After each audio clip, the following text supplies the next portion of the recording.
himself. I just want to say, now we can start, and you get 45 to 50 minutes to do this, and then after that we have the questions from the audience first, and then we want to go to the committee, and hopefully after that we can wrap up. All right? Thank you, Ted. Excellent. Okay, we'll start. So today I'll be presenting the last 4 to 5 years of what I've been doing in Dr. Reed's lab, okay, in graduate school. So this is kind of a compilation of the whole thing, okay. So to start off, like we just did, Dr. Reed over here from Mechanical Engineering is my advisor, my major professor and my mentor. Dr. Lusk over here, he's from Mechanical Engineering. Dr. Portiero back there, Mechanical Engineering. Dr. DeBay over here, Mechanical Engineering. Dr. Palmer just came in, Computer Science and Engineering. And Dr. Kim over here for School of Physical Therapy and Rehabilitation. And Dr. Soon, that was just speaking, is for Computer Science and Engineering. So, like I said before, so this is 4 years of work. And before I even get into this, I have to say, I won't be able to talk about everything. The details, how I did things, I mean, there's so many details, so many little side projects and things. In 15 minutes, it's impossible. So the dissertation I turned in, from cover to cover, including appendices and figures, was 330 pages, okay? So there's no way I can put that all in there. However, I'll try my best to be as clear as possible what I did and what it means, okay? So this is generally what I did. 3 big sections, big chunks of what I did. Three different things I can divide this up. One is the gait-enhancing mobile shoe for gait rehabilitation. Then kinetic shapes that stemmed from that idea, was inspired by the gait-enhancing mobile shoe. And then also passive dynamics, which includes kinetic synchronization and also passive dynamic walkers. And I'll explain here in a bit what that is. So before we get into anything, I'd like you guys to understand a little bit about walking and also about rehabilitation, asymmetrical gait rehabilitation, okay? So let's dig in there. So the first step, all right? So this is one step. Now I'm kidding, this presentation is not gonna go this slow, right? But I wanna make the distinction that this is one step and this is one stride, right? Okay? And just like this dissertation, this work is one step at a time, right? It's a stride and a mile, okay? So everybody's familiar with the human gait cycle, okay? You start by touching down the heel, you go into the stance phase, and then you toe off, okay? And right before toe off, you might lock your knee, and then you toe off, okay? And the same thing happens 180 degrees out of sync on the other side, on the left foot. So right and left, in human normal walking, that's what it is. If you look at the spatial diagram, I mean the temporal diagram of how long something takes, this is what it looks like. So you have some double support phases where both feet are on the ground at the same time. So you have left double support, right double support. You have sometimes when one limb is swinging and one limb is in stance phase, okay? When you look at the forces that you exert on the ground while walking, so if I'm touching down my heel, the ground exerts a force on my heel and I'm exerting a force on the ground. So this is what it looks like. So the force that comes up is blue right there. So it goes up to about body weight, fluctuates, and then goes down when you toe off. And then the force that keeps you from sliding, right, keeps you from sliding out, is the red right there. So it keeps you, it's a maximum force coming in when you start heel contact. Then, somewhere in between, there's no horizontal force, gets to maximum right before toe off and you toe off. One concept that I like to stress are foot rollover shapes, okay? Now this concept is really important for not just gait rehabilitation, gait walking and things, also for robotics, okay? For human biped robotics for walking, okay? So a lot of times literature and approximations say that the rollover shape, which is the shape that you roll over with your foot, okay, the shape that you form when you roll over your foot, is 1/3 leg length radius. That is a standard, okay, so that is considered the most efficient and standard with a constant radius. However, a lot of studies, okay, have shown that that rollover shape is not constant. So that approximation does not hold. In fact, that rollover shape is dependent on a lot of things, like how fast you walk, are you about to start walking, are you about to stop walking, are you accelerating, even your age, okay? So all these things, your strength and stuff, can vary this rollover shape. So this constant radius is a little bit, maybe too much of an approximation, okay? So that right there was just a brief introduction to human normal walking, okay? When you get some pathological walking specifically, so there's a lot of pathological walking, all kinds of diseases and stuff like that, but I will specifically talk about gait asymmetry. And what that is, it's when one leg does not do what the other leg does. All right, so for example, if you have longer step length on the right than the left, then you might have, then that's a gait asymmetry. Anything from forces to spatial to temporal and things like that. Right? Now, the causes for that, it could just be natural. All right, so everybody has some gait asymmetry essentially within them. Right, so that could be the sport, because of the sport you play, the dominant foot you have, anything to whatever you do everyday life. So that could cause just a normal gait asymmetry. That can also be caused by leg length discrepancy, by any kind of spatial parameters that are changed. Dr. Reed likes to take an example of, if you right now take your shoe off, one of your shoes off, and keep one on, and you start walking, inevitably you'll have some gait asymmetry, obviously, right? Same thing with mass distribution. So if somebody puts a lumped mass on your ankle, okay, you're going to walk asymmetrically, okay? Injury, obviously, if you sprain your ankle or anything like that, you walk asymmetrically. Prosthesis is one of the big parts of this. So if you have a prosthetic leg, transfemoral or something like that, right?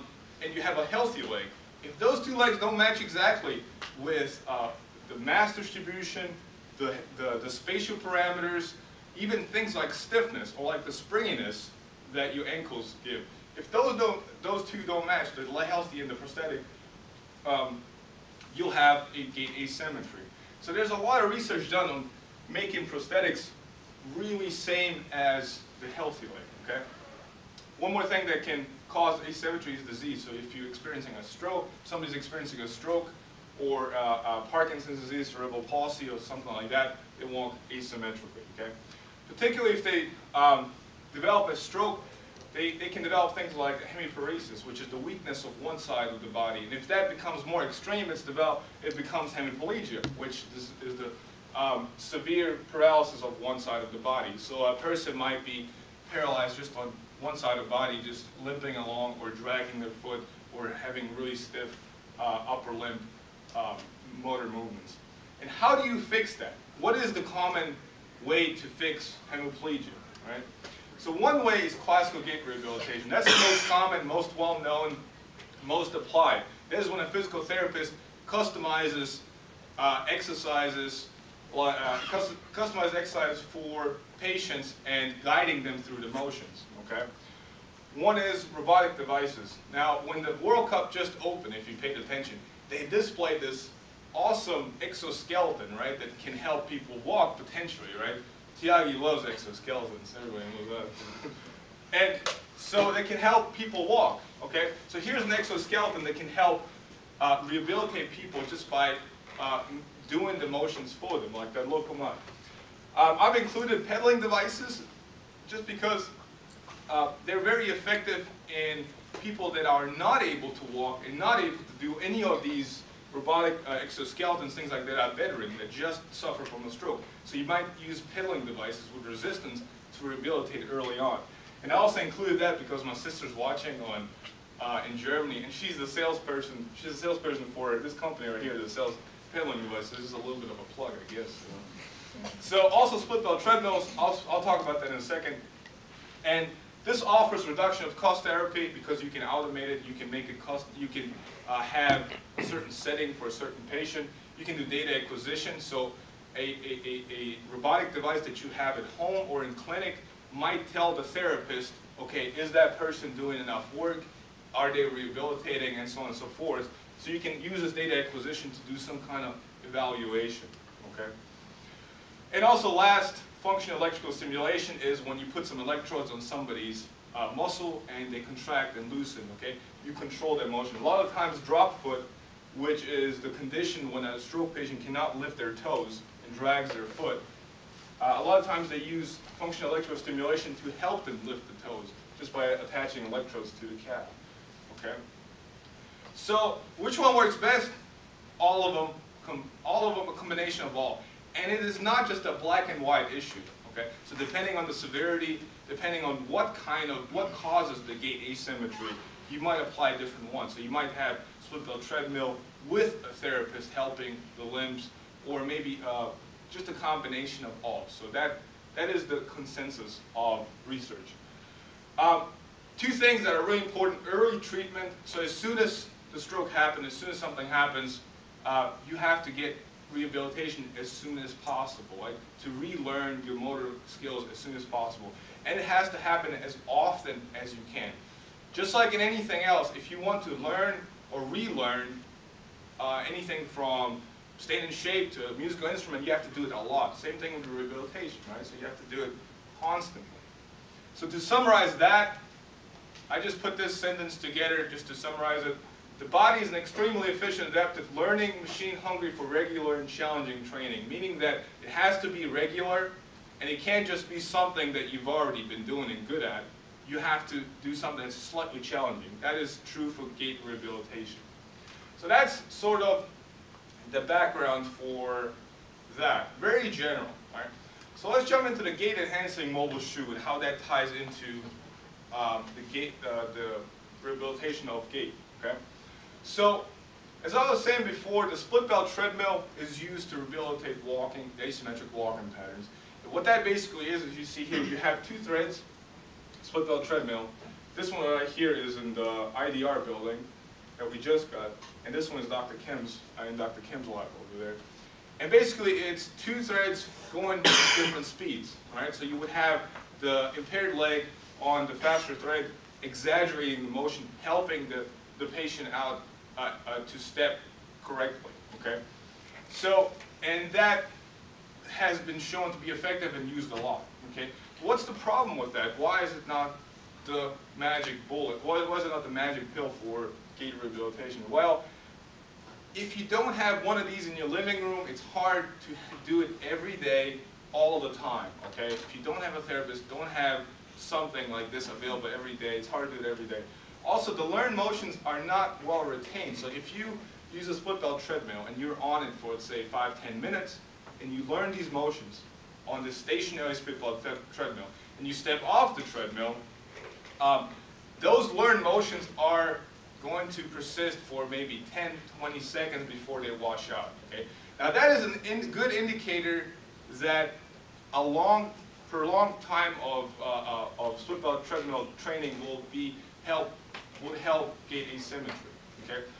It is hypothesized that this problem is considered a problem of context awareness. Now that's a foreign word to some of you, but a lot of you have experienced context awareness. And that is, for example, if you're in an airport and you're walking down the airport and you see an escalator that you think is moving, but in actuality it's not moving. So you step on the escalator that you think is moving, and you prepare your whole body unconsciously, you don't even think about that, for the escalator to take you forward. However, it's not. So when you step on it, you get this unbalanced, weird, awkward stance, okay?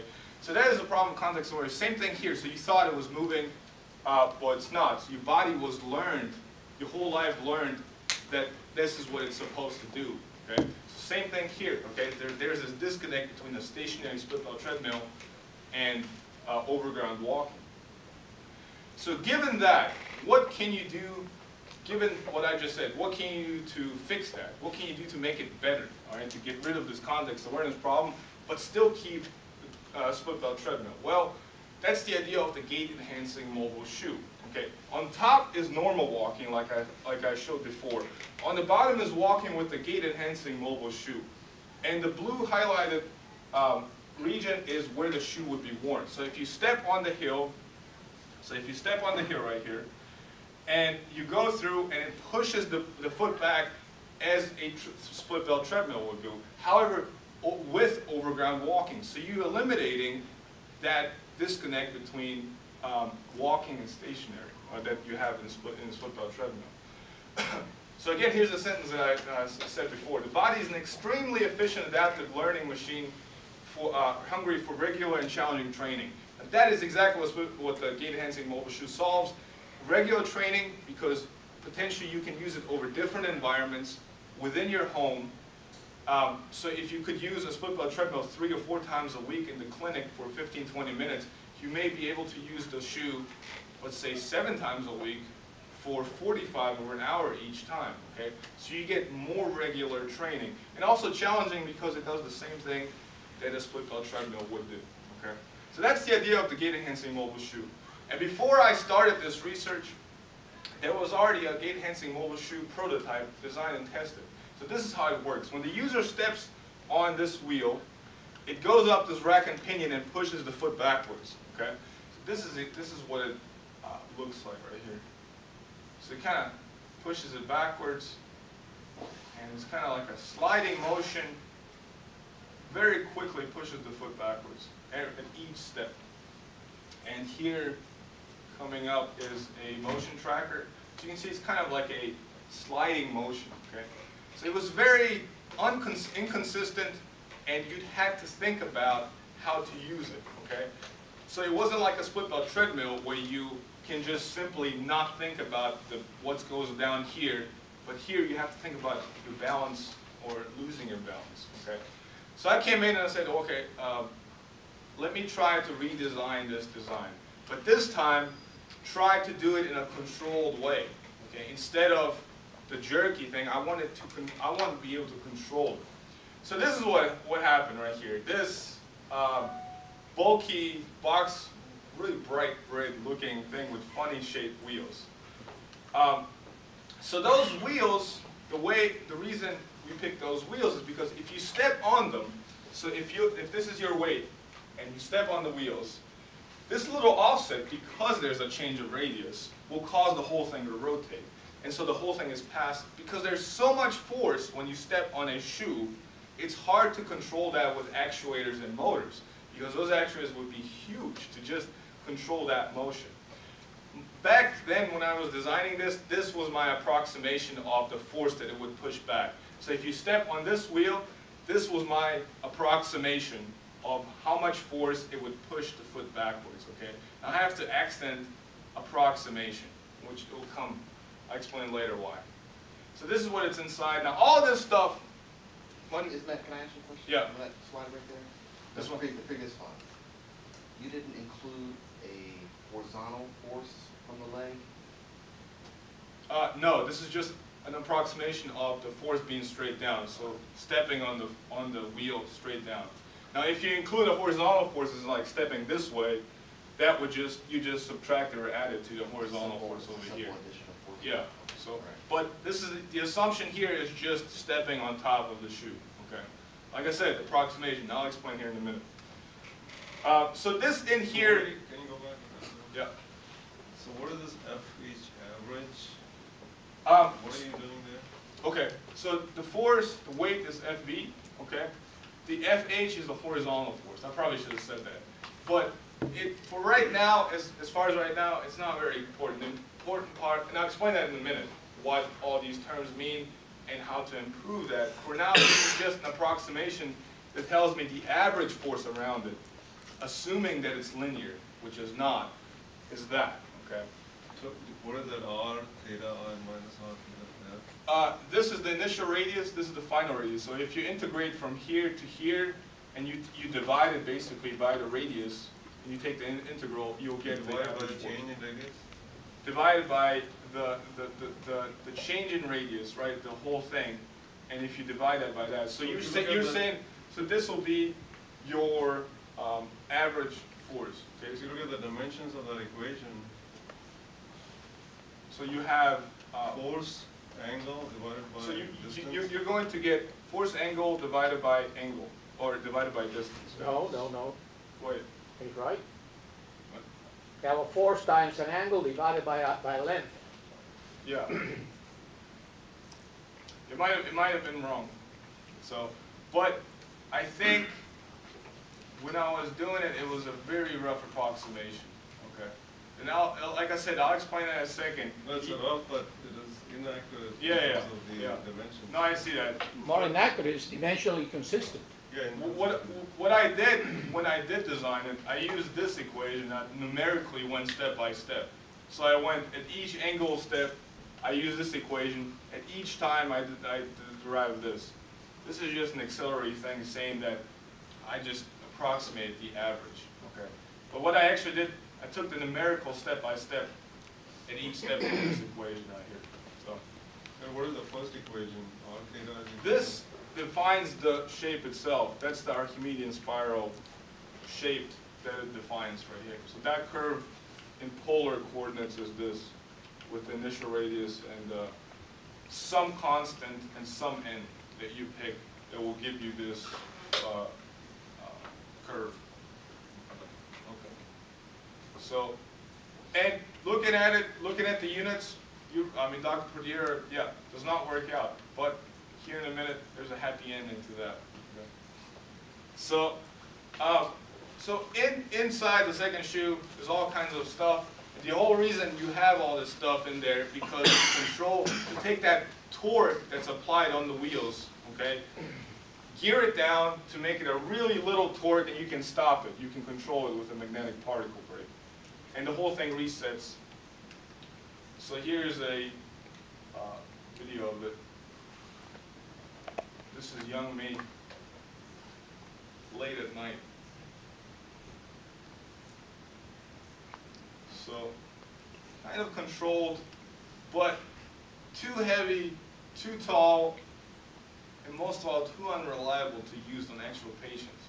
Okay, great learning experience, but it's a stepping stone in research. So I said, you know what, let me design another one. But this time around, I wanted to make it lower to the floor. I want to make it much lighter, passive, simple, and reliable. Okay, so. But this time around, something changed, right? So instead of sending things to the machine shop, all the time for 2 weeks at a time, right? Getting it back, modifying, we had some more prototyping equipment, like this laser cutter.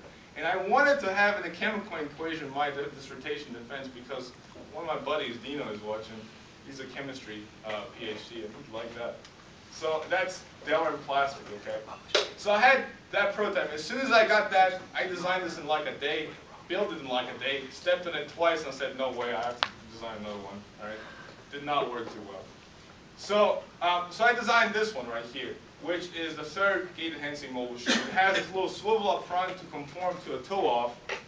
Also has the Archimedean spiral wheels, and again, back then I did not have a good definition of them as far as forces are concerned. And it weighed, it was 2 inches off the ground when you stepped on it. It was 3.3 pounds. And used the wheel with the Archimedean spiral equation. And this is how it works. It was really simple, had 2 unidirectional dampers, meaning they would damp in one direction, but not in the other direction. So when you step on it, it would dampen your backwards motion with the sized unidirectional damper. And then when you step off, the springs would reset the whole thing for the next step to come, okay? So here's how it worked. So as you step, it kind of pushes you back, and there's a lot of force going on there. So those dampers, if they weren't there, the whole thing would just come back really fast.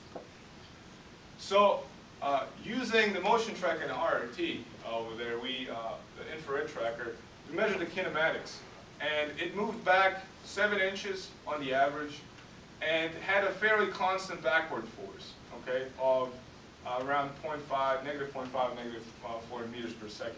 Okay. So we did an experiment. Said, okay, let's see if it generates any after effects.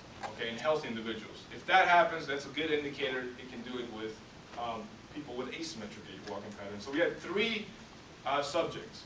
Okay, the 3 subjects were measured on baseline to see if they had any gait asymmetry prior to this. Then the gait-enhancing mobile shoe was strapped to their leg, to their foot, and they walked with it for 15 minutes down the corridor back and forth. Then after that, we measured the post-adaptation when they did not have the gait enhancing molded shoe as soon as they took it off. We did that with Dr. Kim's gait right mat. And then after that, they walked around for 10 minutes to see if those after effects will persist, or are they going to be washed off? More likely so. So here's what we got, okay? So this is 3 subjects, different colors, right? Subject 2, this is right after they walked with the gems, right? Subject 2 is exactly what we wanted to see, right? Oops. Subject 2 is exactly what we wanted to see. With retained after effects, and after 10 minutes, washed it off, okay? That is after 10 minutes of walking, of relearning, okay? Subject 1, also good, had good after effects, and then after 10 minutes, went back. Subject, the green, had after effects and then washed off. Subject 1, on the other hand, completely different what we wanted to see. Actually went the other way, okay? And the reason we hypothesized when we were watching the subject, we told them to walk as normal as they can, meaning going forward in a line. However, one of the subjects was kind of compensating, compensating by swinging around, and that caused all kinds of after effects that you could not predict. So here's, so after that, after the fact, we thought, okay, if we had one shoe pushing back, what about a second shoe going the other way, the same distance? So doubling the doubling the difference of movement. Okay, so doubling maybe the after effects. So this is what it looks like. It was really awkward, right? And we did some studies. That's Woody in the back. We did some studies with that. We sent the shoe up to Moss Rehab, where Aaron was doing some studies, Aaron Mendoza, and there was some after effects in double support. However, it was so awkward walking on that it was not very reliable. Okay, so that is the gait enhancing mobile shoe. Okay, and I'll get back to that here in a minute, how this ties on and everything, right? So that gait enhancing mobile shoe served as an inspiration to something else, right? So let me tell you a story how this came about. So there was that wheel shape that this approximation was not really right. It was just an approximation. And for years we thought we can linearize the force, meaning somehow have a shape where the force is constant coming back. Okay? And so I think there was an undergrad that tried it, Laura Karp, this was 3 years ago. She tried it, didn't do it, went on to law school. I don't know if it was for that. Then, 2 years later, Woody Brink, I thought he was going to be here, didn't. He came in and he had a class project, and Dr. Reed said, well, why don't you try to give him the wheel shape problem, maybe he can figure it out. He's a smart guy. All right? So I explained it to Woody.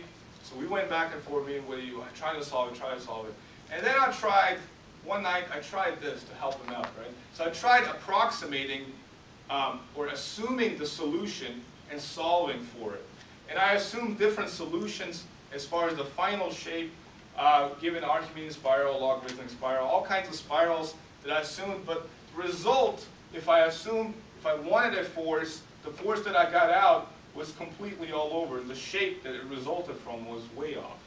So one of the nights I sat down trying to figure it out, and I just took the qualifying exam, and I had this big stack of notes of differential equation stuff, right?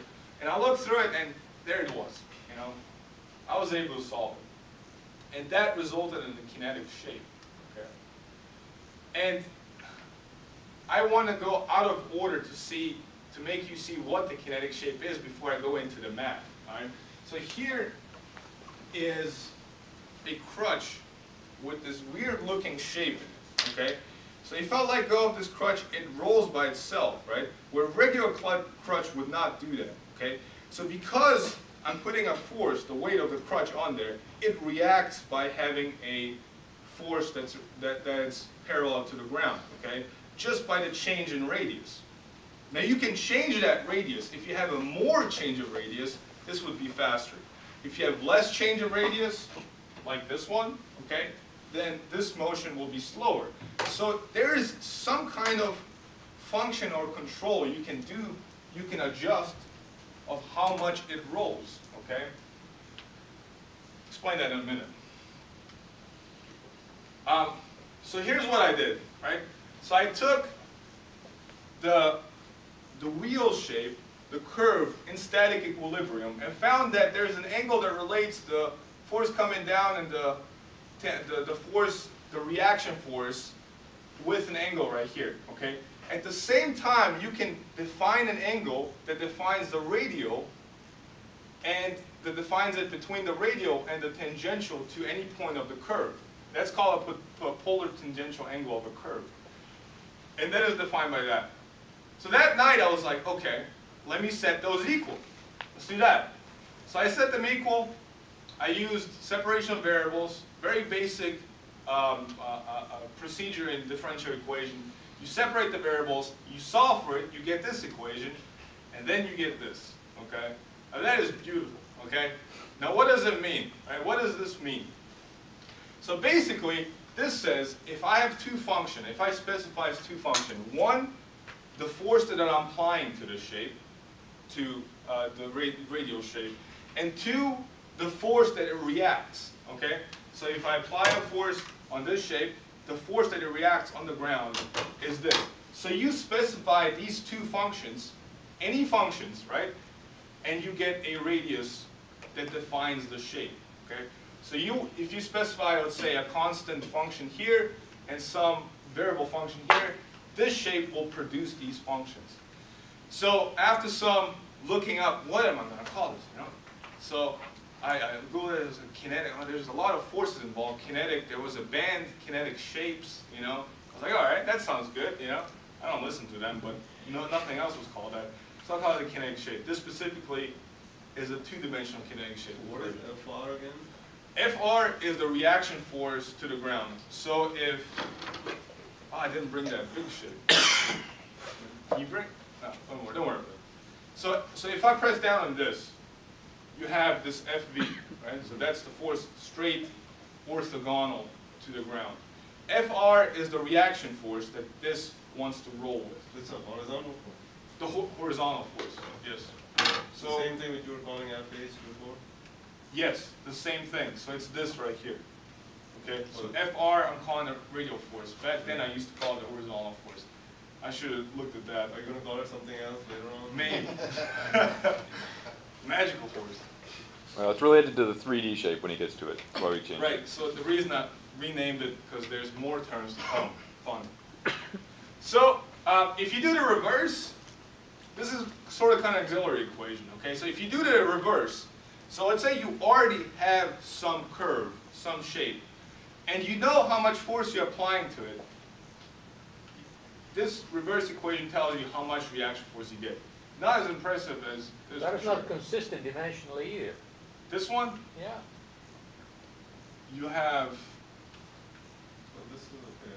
No, it's Yeah, not. you got the DR on top, cancels the R. DR. But that's the DR, length. DR. That's the length, and you have an F divided by an angle. Angle's dimensional. It did, it doesn't go. Say- No, the angle is dimensionless, so there's R and R cancels. So yeah. So you get F equals F if these two cancel. that's, I guess you still have the angle. Yeah. Okay. Well, there's a lot of this stuff, this auxiliary equation, I think I did like a month ago for this dissertation. I probably have, there's one of the things I probably should fix. But if you do this in reverse, you should get something like that. I'm not sure if I'm missing here something. And what is that, the last one? The last one integral is, 0? so yeah, no, I have to know that, okay? So you have to understand, I think there's like 20 or 30% of this dissertation happened within the last year, okay? So a lot of it happened. So this last one defines, if you're defining the radial force, and if you take the integral from whatever you're defining, if it's close or equal to 0, that means it's continuous. So if it's not equal to 0, you get something like that, so discontinuous. And if it's continuous, you get something like this, where it goes back to its initial radius. Okay. So, so that's the time that Harris came in. Okay, we tested this together. So how about we test these math equation and see if they actually work out? Okay, so this is what we did. Really simple. Apply the weight to the axle and measure the horizontal force. Okay, really simple setup. And this is what we got. So for this shape, that's defined with this force, given you're applying 800 newtons on it, okay? Applying 800 newtons anywhere on the shape that you are, so if I apply 800 newtons here, or here, or here, the reaction force will always be 100. That's what the equation says. And when we measured it, it fluctuated around 100. However, it's all very dependent on the surface imperfections and things like that. But that was very good. Another example here, I took a piecewise function that I extrapolated with a Fourier series, okay, and made it a continuous function. This is the shape I just showed. And in this example, if you're at pi over 2 right here, you would get this amount of force given applied 800 newtons. If you're over at 3 pi over 2 right here, you would get this amount of force, right? Negative, so it goes the other way, all right? And also there's a point where you really you have no force at all, right here, this unstable point. Right?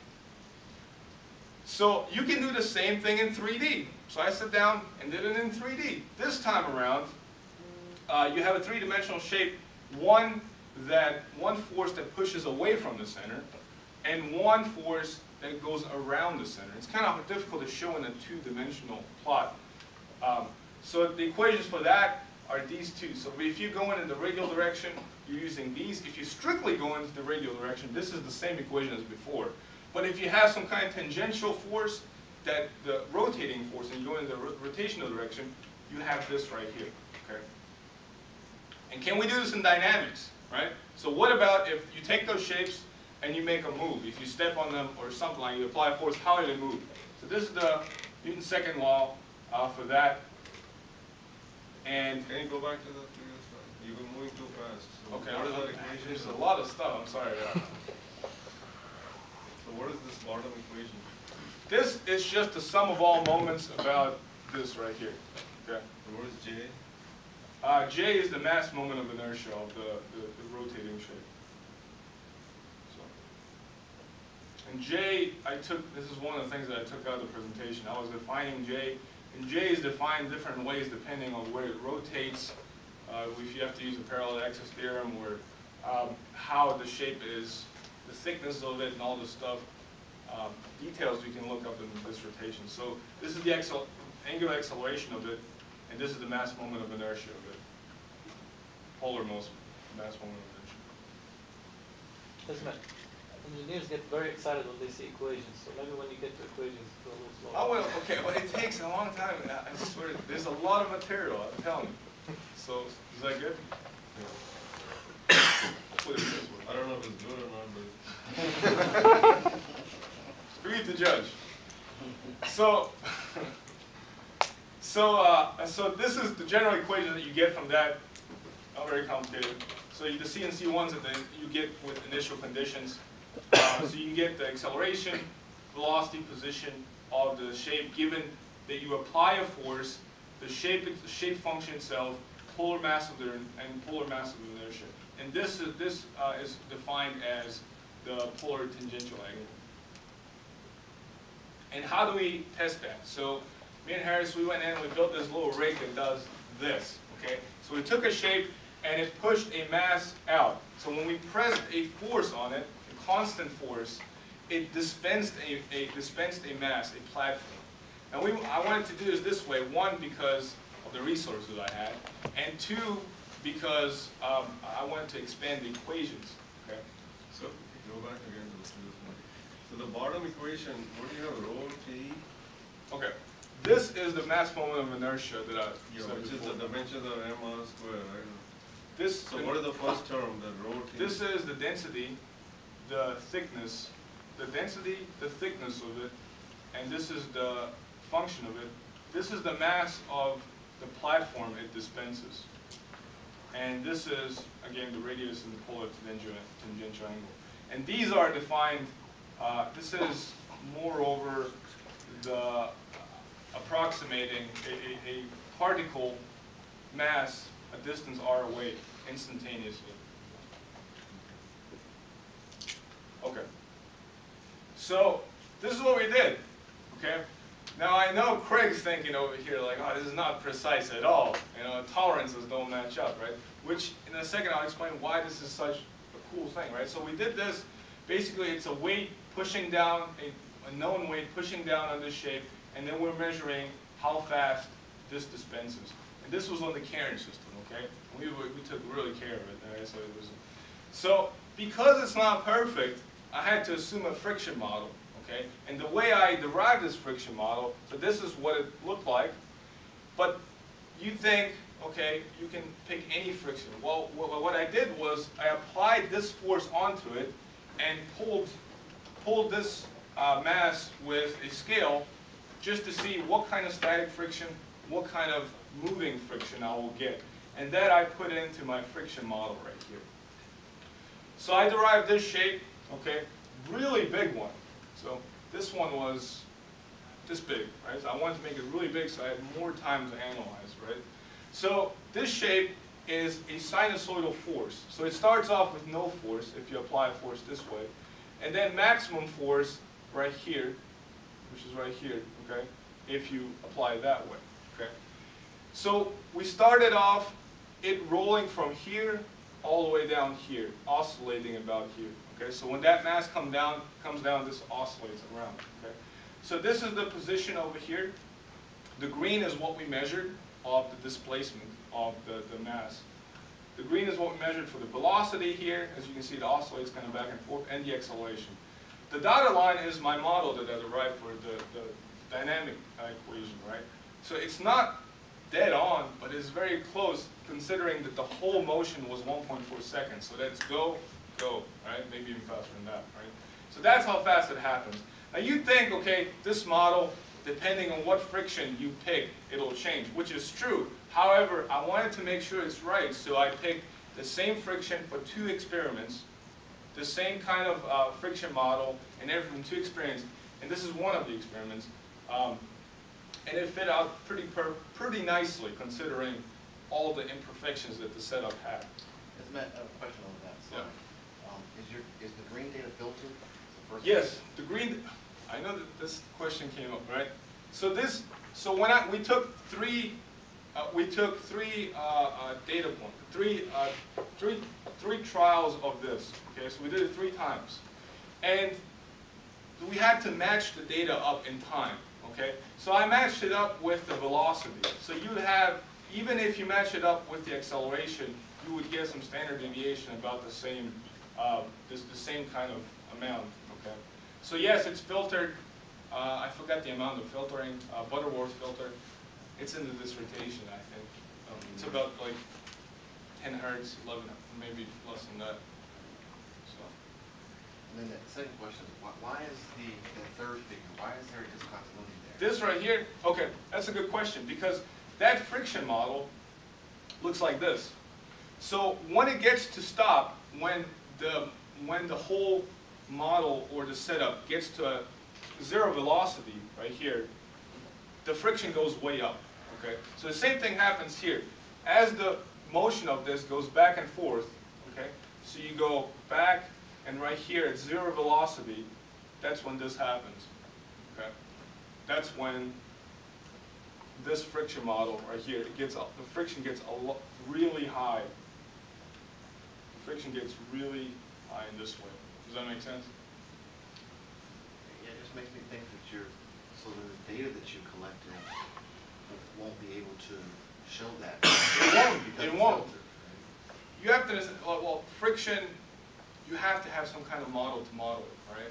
And to have the exact friction model that the data had, the actual device, that thing that we made out of some ball bearings and some linear bearings and some wood, okay? That friction model is probably very, very complicated in reality. This is a much simplified friction model, okay? So to actually do the nonlinear friction whole shebang would be very hard to do. Does that make sense? Yeah, I'll probably come back to it. Okay, okay. So same thing is possible with 3D, okay? I can't get into the details of that, and we did not test this yet, okay? So it's hard to actually test this, to have this rotating force, a motion, and also this radial motion. So in general, if you've kind of zoomed out, if you kind of tuned out and kind of, for all this math stuff, So this is a summary of it. So given an applied force function is dependent on the position. Okay, so the force function is force of gone onto ground. Okay, my kinetic shape equation can predict what polar or even spherical curve will result given a ground reaction force. So if you give it a ground reaction force and you give it the applied function, you would get that. Further, the kinetic shape equations, the dynamic ones, can predict the shape is going to move if you give it a shape or even approximate the shape. Okay. So that's that. Okay. So what can you do with this? What can you do with these with those equations? Right. So one of the things you can do is you can make them more complicated. And so one shape, if you press down on it, if you press down with one force, it'll give you some reaction force parallel to the ground. Okay. But what happens if you take two shapes, right? So if one reacts, and then with that reaction pushes on another shape, okay? So it's kind of like a system. What happens then? How do you do that? Okay. So there you can make kinetic shape systems, and that becomes a little more complicated, but you can do some really cool mathy stuff where you can do, you can add, multiply, subtract forces. For example, if I have two shapes going this way, like the addition right here. So if you press with one force, another force, the resulting force will be an addition of the two reaction forces. If you turn them around, it would be a subtracting force, right? And same thing with multiplication and division. You can do this multiple times, okay? Depending how much loss you have in the system. And the cool thing you have, you can do conditional statements. So saying that if the force goes one way, if you define the reaction force to go one way, then engage another shape, do something else. If it goes the other way, depending on the position, then do something else. So you can do a if-then statement, like in programming, right? So given that, I sat down. I think this was one of the times you guys found me on the floor. So I really thought about this and all the combinations you can do with this, right? And so I developed this notation that you can develop things like, I can't go through all of these, you can develop things like that. So something like this is a notation how you would use these systems, okay? For example, if you have some kind of input force and a shape reacts with a spring attached to the ground, and then you lose 10%, okay? So you have some 90%, so you lose 10% on friction, misalignment. That force goes into this shape. That also, it adds force from this shape right here. Then you have all this redirection here, and then you have a conditional statement. If number 5 is greater than 0, do this. If it's less than 0, do nothing. And you can do all kinds, you can get creative, right? Depending on your system and how you can conserve those forces. You know, of course, you're going to have some loss. And right now, I'm working on, we built this nice rig to prove that, but it's really hard to keep this loss low. Okay? But is that a Rube Goldberg system, or does it actually have a use? Like, is there what are the potential applications? The potential application, imagine if you have a design where a machine component presses on another machine component. And depending on the position of the machine component, okay, you have maybe a kinetic shape of this. Depending on that position, it might generate a force one way or the other way, okay? Now you can also have this thing, like the whole thing being, let's say, a black box, okay? You have some inputs and you get some outputs, depending on your definitions of your shapes, okay? So these shapes you can define as much as you want with the input forces and output forces. So let's say this shape is one of these. I understand what can be done. Do you have an actual problem that this will help solve? Any problem where you need to modify a force, you can use that. You can make an analog computer out of it? You can do a force computing, right? So that is a cool thing. So you can use forces to do some kind of computation given that you have not substantial force losses, okay? Due to misalignment or friction, something like that. Is that? Yeah. Okay, so what can you do? Another cool thing, that thing over there that we brought in, kinetic board. Here's something really cool I thought of. So if you if you come in and you take the shape in dynamics, you can predict the motion of it. So it comes around, and then I'll put little rollers on the other side. And as soon as that hits, it keeps going. So that momentum that was generated just keeps going. And you can do this in a rocking motion or even in a linear motion where you just pump your feet. Okay? So here's what it looks like right here. There's a little dramatic music here. I had to shorten this video. So this is like a 10-second video of how it works. This is Aries over there. Something like that, right?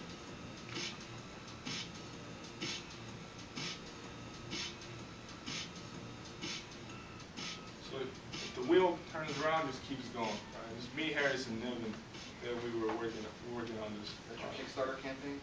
Should be, right? Should be, right? Pretty fun little project. It's one of those side projects I really enjoy, you know. So, but that's just building it, right? Now, because this is PhD dissertation, we have to analyze it, see if it works, okay? So what we did was we put Wii boards on top of the kinetic board to measure what forces are you applying on it. Problem with Wii board, you can only measure orthogonal forces, okay? Which is enough for us, okay? So using those equations and that friction model, plugging it in, this is what was measured. This is the velocity of the board, this is the acceleration of the board, velocity of the board, position of the board. And this is when the rear wheel rolls and the front wheel rolls, okay? The dotted one is my prediction, okay? Close, not perfect, but relatively speaking, with all the inconsistencies, satisfying, okay? So that's the kinetic board. Also, you can make music with it, right? This is great. If you've ever been to the lab, there's a couple of guitars. I love that stuff, right? That's probably where this comes from, right? And how can you make music with strings, okay? One, you can make them different lengths, right? You can, like in a guitar, you change the frets. Two, you can change the tension, right? So you can pull on a string more and less. Three, you can change the thickness of it. Thicker strings will vibrate less than less thicker strings. And this is it. So because you can exactly define the reaction force of the shape, you can make it pull on a string. So depending on what position you're at, okay, using this equation that takes the string equation with the kinetic shape equation, you get this big, nice, fancy equation that defines the length of the string, the linear mass of the string, the first note that you want it to generate, okay, and the last note that you want to generate, okay, and also the weight that you're applying on top of the force. Given that, you get something like this if you pick your parameters right, okay. And when during testing, this was what we're supposed to get, and this is what I got with little adjustments, right? And I'll show you how it works right here. Probably better said with a video.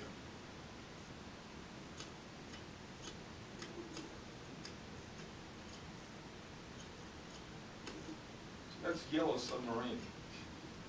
So there's a force, constant force on top of the shape. It's attached to a smoke in the water, but deeper.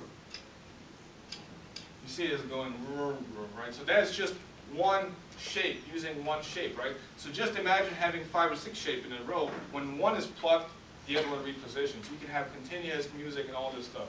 Really cool thing, application of the shape. So that was supposed to be yellow submarine? The one before? The first one, yellow submarine. But the acoustics are not this good. If you put really nice amplifiers and everything, I think it would sound much nicer. Okay?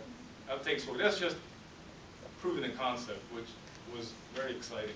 So this right here, this melody, yellow submarine. So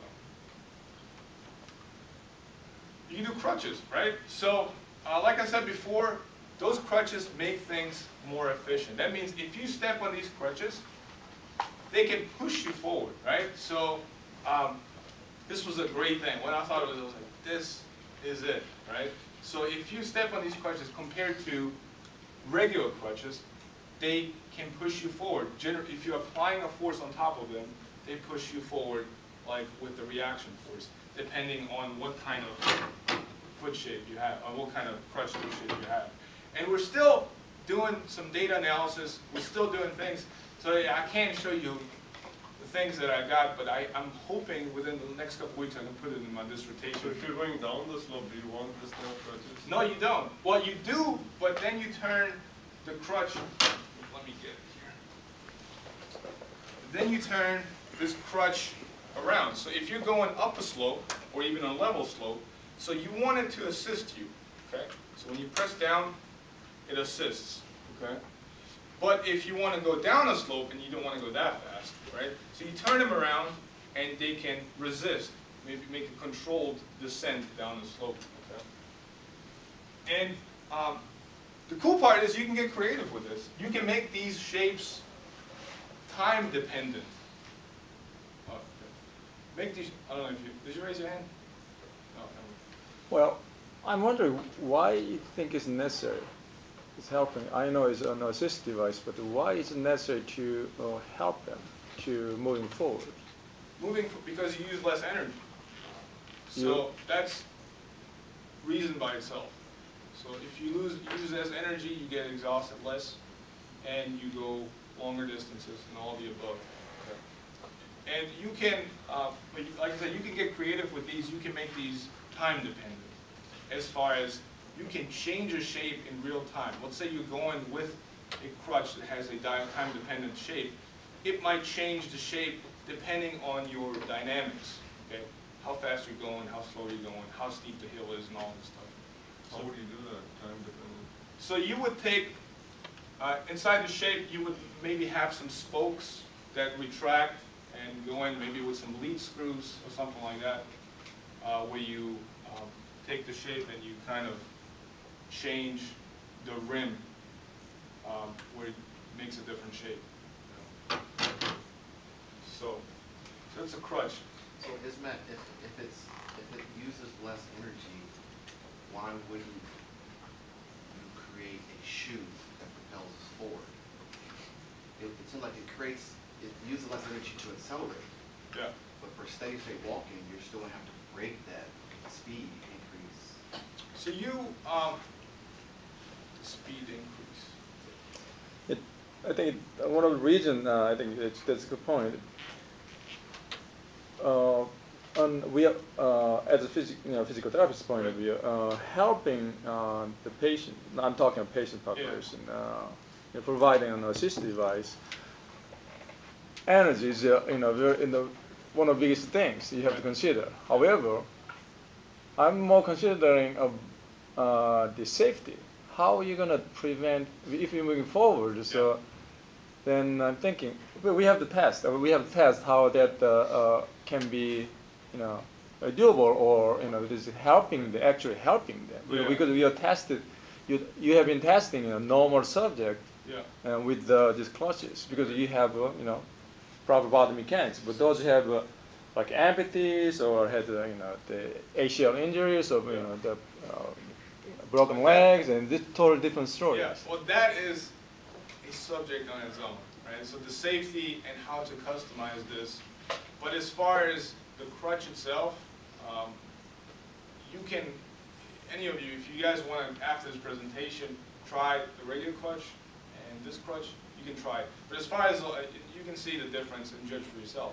Right. But as far as the safety concerned, I don't know. So I don't know the exact details of human trials and what somebody would prefer and what is more safe and things like that. So that's hard for me to say because we haven't looked at that. We've only looked at how it works and if it works. I guess my question was, there's a reason why legs break in the first half of stance and accelerate in the second half of stance. If you take away that braking and you're only accelerating, at some point a healthy leg has to do all the braking, in which all the energy that you gained from the previous step is gone from the braking. Are you talking about shoe soles or the crutch? Oh, the crutch. The crutch, okay. So with the crutch, it's a little different than walking, okay?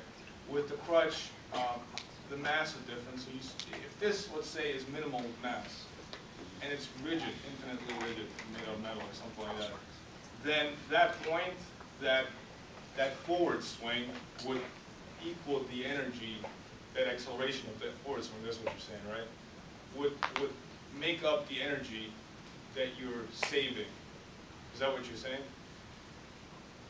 I think if that's true, I don't and using it on the downhill. And when you're doing that, people are still able to do that. Okay? And much easier than on level ground. Well, you have to think of fulcrum here. So the regular clutch, when you landed on the place on the ground, that's your fulcrum. You're not going to move. Very probably 2 centimeters maximum. Yeah. And then you're lying on that. Patients are lying on that, and then you just swing through it. Okay. Yeah. And then now you're changing the location of the placement. How by much? Yeah. So then, how that affects the stability of placing? Because you're most like So that's why it's kind of a lot of different. Those questions are yet to still answer. However, what I can say about the crutch is that the shape. A good part about the shape is no matter how big it is. So you can have a shape this big, or the same shape this big, right? It will act the same because it's a change of radius. Right. So if you thought talking about that moving contact point that you're talking about, right, is moving too much, maybe you want to use a little shape, right? So that is what the problem that we're running into right now. We use one of these big ones, and with these big ones, you have to step up higher. So you kind of gaining energy, right? So what if we make this little, but the change in radius is still the same? It still reacts with the same force. Does that make sense? So if you're worried about that contact point moving too much, maybe a smaller one. But as far as the effects, how patients would react, how something like that, I have no idea. So that's still up for research. This is also up for research, but it's an idea. So having these walking boots, there's all kinds of these. There's cornery ones that when you use, it's really hard to walk in. There's some rounded ones that you use, maybe also hard to walk in. But what if you can change the shape, customize it to how you want to step, okay? So that's a possibility. And also a big one is prosthetics. Tiagi can tell you when he was doing his master's thesis, his was a transfemoral prosthetic, right? So before, what happened? You used some shape that looked right, did not work well. Then he went in and used a kinetic shape with some reaction forces that he specified. Beautiful, worked beautiful, didn't it? Right, and that's what he's using right now. So changing the shape that we roll over, the rollover shape that I talked earlier, may change the dynamics for the better or even customized, okay? So that's the kinetic shape. And application, we're going back to the gems, right? So how about doing that for the gems wheel? Back 2 years, okay? So we'll make a complete circle defining the wheel, given some assumed applied forces, vertical forces. You have some reaction forces from the foot, okay, as you step. And then this whole thing will equal one constant force backward, okay? So if you apply the shape equation. And right now, for the gems itself, it came a long way from that first boxy looking thing. So right now, we licensed this patent to a company that came out with this. Kind of similar, I like to say, it's kind of still has a swivel, but this time the dampers are off and the shape, the changing of the shape kind of is used instead to regulate the motion. So, passive dynamics, okay? So, passive dynamics is when you have something that has no energy, so does not require any energy. So, particularly this method right here that we've developed is a generalized way to match two systems, okay? These mathematical equations can match two rotating systems as far as one, let's say one pendulum rotating, and maybe a plate, a book rotating. You can match those two with these systems. A lot of motion matching has been done with coupled systems or even controlled systems. So having some kind of algorithm or control, or even just having some direct coupling with them. But however, uncoupled motion, as far as two separate systems, little research has been done in that, okay? So that's what we're looking into. So this is a rotating system, very generalized, okay, with n degrees of freedom. So you have one, a rotating disk attached to another rotating disk. So this is a chain, open chain, and that could represent a seesaw, that could represent a split pendulum, a cam, or even some continuous system. So you can make this represent any of them, making a lump system analysis. All right.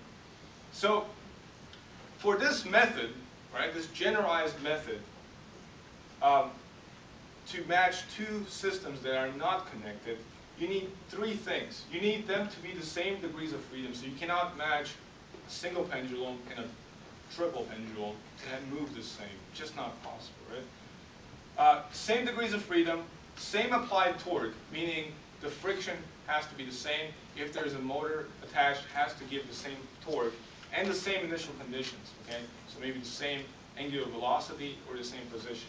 Given that, next thing you do is you represent the model that you want to match as point masses along the massless links, okay? Just like you represent it as this. So do those two systems. Then you use things called kinetically matching coefficient. This is one of those things I can't get into details. The math is awesome, but cannot just show it. But in the end, so here's an example of three different systems. They're completely different with different mass distribution matched with those equations, okay? So they move the same. Even more, there was a double link in here. Okay, so this is the single link. And even more impressive, nonlinear system, highly nonlinear system, and complex system, like a double pendulum can be matched. And even an infinite pendulum, in theory, can be matched with these equations, which is pretty cool. So here's a double pendulum released. And these are complete different systems, different weights, different mass distribution, and everything. Okay? So moving the same. So what can you apply this to, this method that was developed, right? So you can apply it to machine parts. If two helicopter blades or vanes have to move the same, but they're completely different. They're not interacting with each other. And you can also make them, like, use it as a good guide to match human limbs as far as swinging arms. Let's say you have one prosthetic on one hand, on one arm, and a healthy arm on the other side. Okay? If the prosthetic weighs different, if it is different lengths and something like that, you will have an asymmetric walking pattern because you can't swing it the same. However, with these equations, you can add or remove different masses from the prosthetic to make it swing the same. And you can do it with legs. However, with legs, it's a little more complicated because you're experiencing a collision when you do that. And with that collision, that changes the dynamics. And right now, we're working on including collisions into the synchronization of two systems, meaning being applied to human walking. So right now, you could use this for arms or even fingers, right, to move the same, to feel the same. So that's kinematic synchronization. Here's a fun one. This is many nights just in front of the computer trying to figure this out. What's a passive dynamic walker? And Craig can tell you this. These are pretty awesome things, right? He did this for his master thesis. So a passive dynamic walker is an entirely passive robot walking down an incline with human-like motions. So a passive dynamic walker over the years has developed from a spokeless wheel to a compass gate model to a three-link model and maybe an asymmetrical model, okay? So there's a lot of studies done, right? So these are all the studies I could find about the passive dynamic walker. And mind you, that's passive, right? So that's no actuation, just down and ramp. So there's a lot of studies with compass gate point foot, some here with ground reaction forces and human research. And there's some with a curved foot with constant radius. There's a lot of those. And some that used in human research here. And some that have different shaped feet, right? And the asterisk means that the different shaped foot was just a flat foot. Okay, so there's a lot of those. Three-link models has been done a lot. Craig did one of them. And asymmetrically, human research and things like that. With a curve, some of them. The green part is nothing has been done, right? So nobody has really attacked that. or done anything. So these green parts is what I solved with my model. Okay, so I'm filling in these green parts with this thing right here. Okay. Now again, I can't get into the details. Trust me, you don't want to see it. The details look very ugly. So here's only a part of 1/4 of the walking pattern. So this is the equation generated by a code to make the walker with different size feet, with different variable feet, do what it's supposed to. It's a great screensaver, by the way. You know, so I can't get into the details, but this foot can be approximated depending on the velocity of the walker, depending on the position of the walker. So all kinds of continuous function you can fit to this and make it see what it does. So it is very versatile. Okay. So we use that walker to do some things. Let's compare it to human, right? Just the forces, the reaction force to human. You can see it approximates. It does not have a dorsiflexion, which is the ankle-action, right? So that part will not be shown. But as far as the other trends, the trends look pretty similar. Okay. The dynamics of it, right? How it moves. Okay. So this is human. This is the passive night walker. Okay. And split belt treadmill. Can we put the walker on a split belt treadmill? Right? Did that. So this is the split belt treadmill, and this is its counterpart, the walker. Right? It's a little different right here. But when we get to the GEMS, going back to the GEMS research, you know, it gets a little better. It gets can approximate it, made it better. So the walker cannot probably use for exact prediction, but as far as approximation, it has some future in that. Here's a cool one for that rollover shape that I modeled, right, for the walker. This is a study done for human trials. So what they did was they attached a radius shape onto humans, right, and they see which one is more efficient. And this is the ground reaction force and what it does, and this is my model right here. Same kind of things. Interesting part is the greater the shape, the greater the radius is, the more it applies, the more it gets to continuous rolling. So the bigger you make that foot, the more it becomes just a wheel rolling down with a constant that, right? Same kind of things, right? Here's a really cool one, interesting. This is the curvature change. So no curvature, a lot of curvature, right? Something like that. Something that the crutch would be, right? So this is its walking. This is its walking energy. Okay, normalized walking energy per step, right? So normal has some energy, but the more you go into this, the more you exaggerate this, the more energy you use. And I use different types of ramps to see if there's a pattern pattern. Okay, so this is more energy. Now going the other way, if you change this the other way around, I couldn't do that, okay, because the walker would fall over, right? So there is some stability issues with the walker going down ramp, and it's a big constraint. But however, it can predict some things and some trends like this. So that is a pretty cool tool to use in human dynamics and what can be done with rollover shapes and even masses, mass distribution, approximation of prosthetics and things like that. With that model, I used to do some psychology, right? Which is really weird, way out of my comfort zone, right? But this has some psychological aspect to it. I did a study with the uncanny valley. Now what's the uncanny valley? The uncanny valley is basically that reaction you get to something that almost looks human.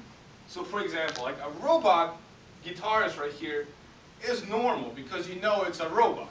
Over here, Abe Lincoln giving a speech that's also a robot, it's kind of weird looking and it generates this weird feeling, okay? Well, there's a plot for that, okay? This is from a study back in the 70s, right? And this has been carried over for a long time with prosthetics, with animation and things like that, okay? So industrial robot is not human-like, not very human-like, does not seem human-like. The more human-like you get, like the Osmo robot, Petman for Boston Dynamics and things like that, you get more familiar human. But right before you get to really human, healthy human that seems human and is human, you have this big dip right here where something is almost human but just feels weird, like zombies or something like that, or just a weird walking pattern. Well, that's what we looked into. What can you do to a walking pattern that looks, how much can people perceive a pathological walking pattern? Would you be able to perceive a walking pattern if the knee was up here? Yeah, you would think that's weird, okay? What if the knee is all the way down on the heel? That would be weird looking. But is there a gray area where people say, I'm not really sure, I think that's normal, even though it's not, even though spatially it's completely different? Well, that's what we did, and here's a video I put together of all the kind of summary of videos that we showed participants that were judged. It's kind of a little happy video. So this is the Pasadena Walker, covered really aesthetically, really nicely, right? You know, there's one with like different aesthetic looks, okay? Different speeds, different sizes. So we showed all these to participants, you know? There's like 20 of these, right?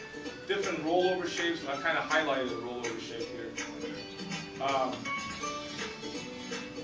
Just knee location, asymmetry, and all this stuff. Knee location up here, you know, just looks weird. And there's one that's kind of talks to you.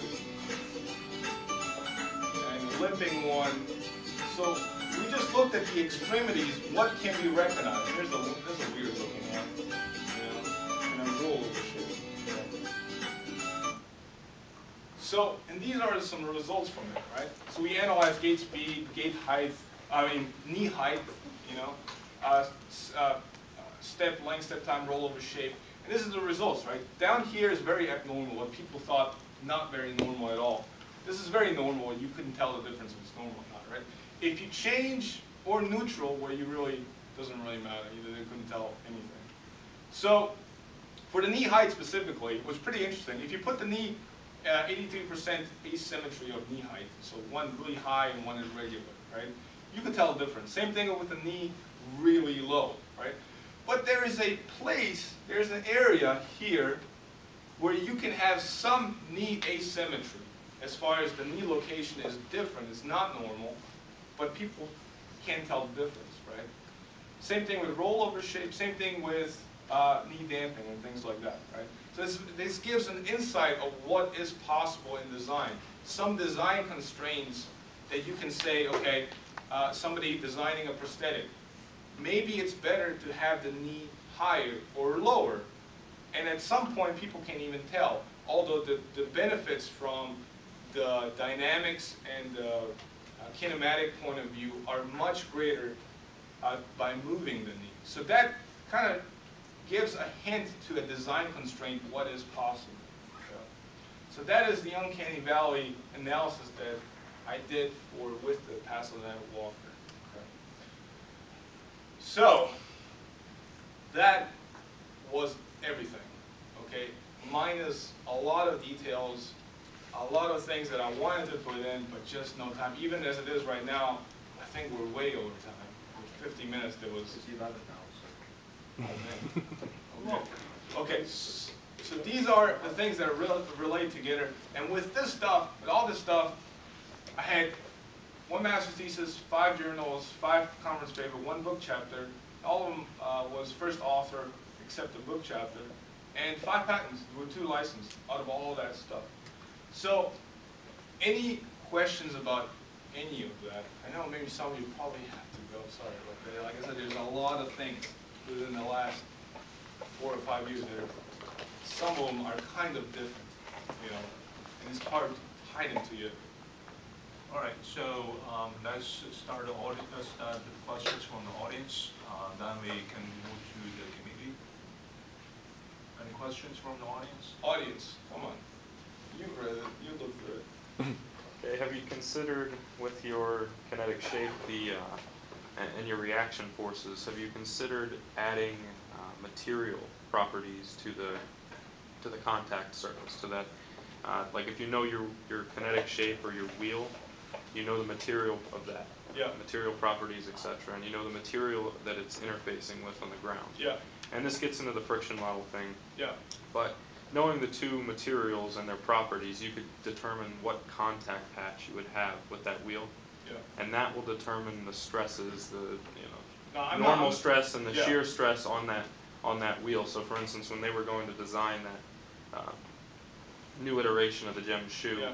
they would maybe want to look at those type of things when selecting the materials, when determining what this GEM shoe is going to walk, what Yeah. materials could they potentially walk on, be it a wood floor or concrete or something like that. So I didn't know if you had thought of going further with the materials sense of it and also the friction model as well. No, I don't think so. So that's a complete different realm. For this model, it's a no slip, so there's assumed the no slipping, right? However, there's this, as far as contact is concerned, I have a section in dissertation that talks about if you have some surface imperfection, it can affect these reaction forces, obviously, right? Yeah. So sometimes using a bigger shape will give you, will take away those imperfections, right? From the shape and stuff. And you can also change the shape itself to get rid of imperfections. As far as the stresses and shear stresses and all this stuff, that's not within this research, and I didn't look at it. But if you're a designer and you want to use it, that's definitely something that you have to look at. Yeah, and that's where I'm looking at it from as a design Right, point of view, right. and those are the things that I would want to know if I was going to Yeah, try to design that shoe of course. or Right. do more research on the shape. Yeah. Expanding on his question, so have you thought about including gear tooth teeth on the rims of the on the radius of the shape in order to predict the friction? You mean like the gears? Yeah. Like gear tooth on the Yeah. so you'll have a rack and pinion kind of deal, and then Way ahead of you, man.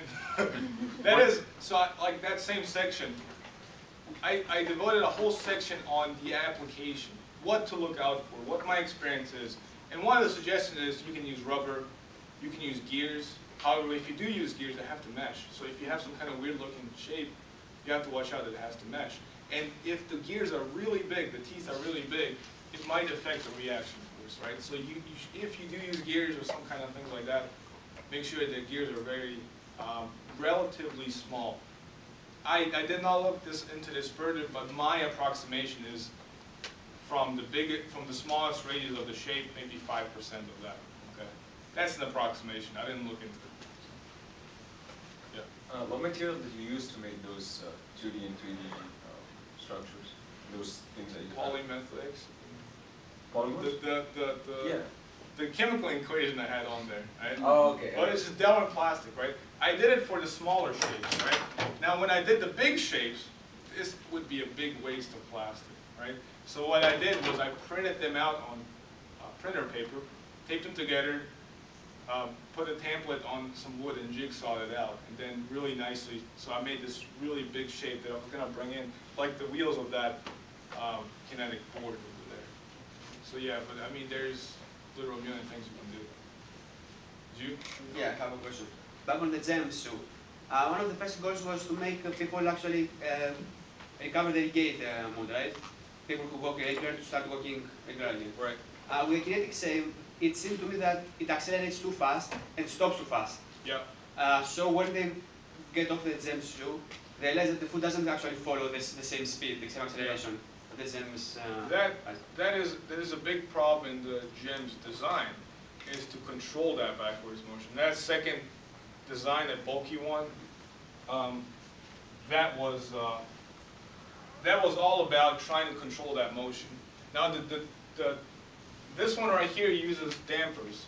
The new one that the company is trying to design is using the shape in conjunction with a spring.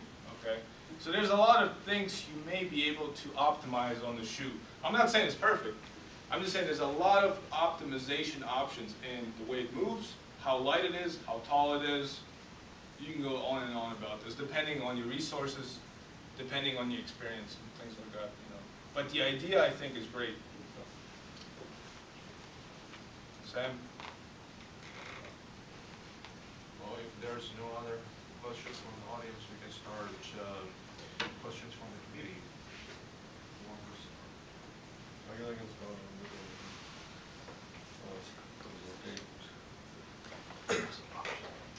Before he asked a question, let me just say to all of the graduate students, it's good to have page numbers on your presentation because but now we can't, it's going to be difficult for us to direct you to slides we want to discuss. So this is a new, this Prezi thing, yeah. I tried it. Graduate students preparing presentations. Yeah. So maybe it's a good idea to give a copy of your handout. I mean, that would have been a good idea. Yeah. But if you like, as soon as if you say the topic out of those three, I can zoom in and I can, if you want me to get to some certain section. Is this available for? Is this? Have you posted this to the web? You want me to? This? Yeah. So it might help some of the committee members who have laptops. Sure. Search through it. Sure, I can do that right after this. I'll post it. I'll post a link to this exact presentation. Okay. I guess I just comment, general comments about your, I don't know if you wrote your abstract and the conclusion just Last at the night. end, night Last before, night. last night? No, not last night, but last day. Because there was literally so much things that I wanted to put in, and I guarantee there's one or two sections in there that are underdeveloped, like a crutch. I mean, there are so many grammatical errors in your abstract and conclusion. I So, guarantee it. I I guarantee it. I can guarantee, and you will rewrite the abstract intro Oh and yeah. conclusion. Yes. Those three sections will be completely rewritten. A lot of the whole there's some grammatical errors throughout the whole thing, just because. No, but the abstract is like every other sentence Yes. is wrong. Yes. The middle sections are better, but those were done. Yeah, the middle section is about the abstract and the conclusions, I think. Especially abstract. If it wasn't for autocorrect, I'd be doomed. Oh, Yeah, it's like- the other way. Yeah. Look at your thing, you trust it all correct, and you, according to that thing, you perused your degree here. Huh? You perused your degree here, right? Perused. Look at the last, yeah, that's what you said. Oh. One of the sentences, I can also be applied. It can also be You applied. said I can Oh, also be man. applied. From and form is another common one. Yeah, and you always put a instead of and, a lot of places. Yes. Which is There's a lot of those. Like I said, I swear if I had one more or two more days, I would have revised those, but I doubt it. it always comes down to more last stuff. minute. It always more stuff, I know It is very true. You're right, you're right. And I guess I'm not a big fan of using I throughout the document. Yeah. You know, in formal writing, people don't normally use that in a journal article. It was kind of awkward because I'm used to the conference paper and the journal papers, we or it was done. Yeah. But, that's what I teach the MECLI 1 students always, that's how you write, right? If we're So technically you're teaching them that and then you're writing. Yes, but this is a thesis, this is my work, right? This is what I did. I Yeah, can't but it's say still a it. formal document. Much for the reason. Huh? Yeah. Much for the reason. This is a formal document. And I mean, people know it is your work. You don't have to kind of I know. overemphasize it. Like you write a sentence like, I have named my definition of these shapes, kinetic shapes. Yeah. You don't need to say all. I mean, Yeah, I once know. people realize that this is original work, they will name it after you. I It know. will be called The way, Ismet shapes. the way I reasoned it, the way I reasoned that is, if you're, this is gonna sound a little pompous, but like if you read like a manuscript, I don't know, somebody wrote like, I don't know, back in the days, they would use that kind of language. But it's kind of pompous. I know it's a little arrogant. That's what it makes you sound, arrogant. At the end of the day, you say, who is this guy? Yeah, What does he think he The is? way I usually judge this is if I think anybody doing the same thing would get the same thing, I would say it can be done, or Yeah. go with the informal if it's a math derivation that anybody should get. Yeah. But if it's something that where you're giving your opinion of how, Yeah. then it's maybe more appropriate to say that you emphasize the I, just because Yes. someone else might have a different opinion on Man, that. this is a lot of grammatical stuff. This is my Yeah. third language. It matters how it's read, though. Yes, yes. And I guarantee you, me and Dr. Witt will make me do this a long time from now. Will make me revise this over and over, even the stuff that we add and stuff. And I like to add a lot of things like the crutch data and stuff like that that's not in there. And there's some passive dynamic Walker sections in there that are not ideally developed.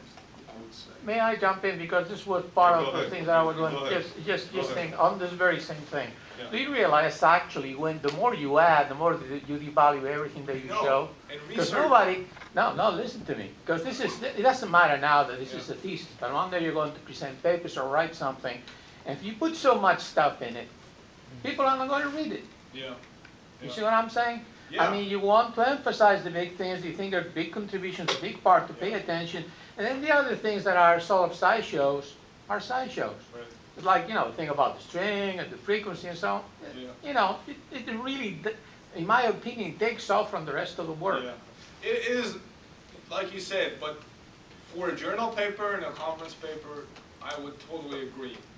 But as far as a document that documents everything you did in all the steps, I think that might be a good place for a dissertation, to do that. Because a lot of times, in personal experience. Well, I guess let's not, I mean, you don't want to get into Right, argument about you know, that's it. I mean, No, it's exactly. just, Every- this is just advice, I'm it's not- philosophy. You have Yeah. your opinion, my opinion, I Yeah, just yeah. want to say, that's it. There's not, But what is, I mean, do you have a slide showing what's your original contribution? Do you create a slide? Is it like a conclusion slide? Yeah, what are your main original contributions? Contributions as in that within all this? Yeah. If you were to summarize, what are the three things that are the original? Three things. The second and These third. are the three things? Those are the three things. But, I mean, it's hard for me to list because there's a lot of it that was just mine. I mean, like, the Pasadena Walker idea is not mine. The Walker model itself, the idea is not See, mine. one of the things, I guess, common, your presentation, although you showed 200 references, but there was no presentation in the beginning, how it builds up on what others have done in the past. Yeah. Like, for example, the gate financing shoe was done by Dr. Reed, Right. right, originally? Yeah. So, anyway, go ahead. So what is your contribution original on these things? Do you want me to list exactly what I Yeah. came up with, what I developed? In summary, yeah, can you just talk about it for 2 minutes? So the first thing I did was the mobile shoe, the second and third design. First one from a master's thesis. That's probably, I didn't go into detail on that. So that's master's thesis for your dissertation? For dissertation, the third shoe, the testing of it, working with, trying to get it to the market. Then the kinetic shape, then the systems, the board, the musical shape, the crutches, kinetic shape in general. The passive walker, that curved model that was never there before.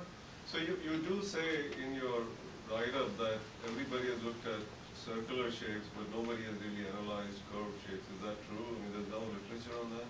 What part, the background? The background? Your background, or somewhere I read in the conclusions also. Yeah. So there is not much work or no work on Not much. shapes that are circular, non-circular? There's works as in like analysis, so somebody analyzing a rollover shape, as in like somebody analyzing somebody's walk rollover shape. That is what I'm referencing, saying that a lot of research has been done showing that the rollover shape is not constant, right? But a lot of times it's assumed constant, like that one study I showed about human trials using constant assumption of a constant radius shape, right?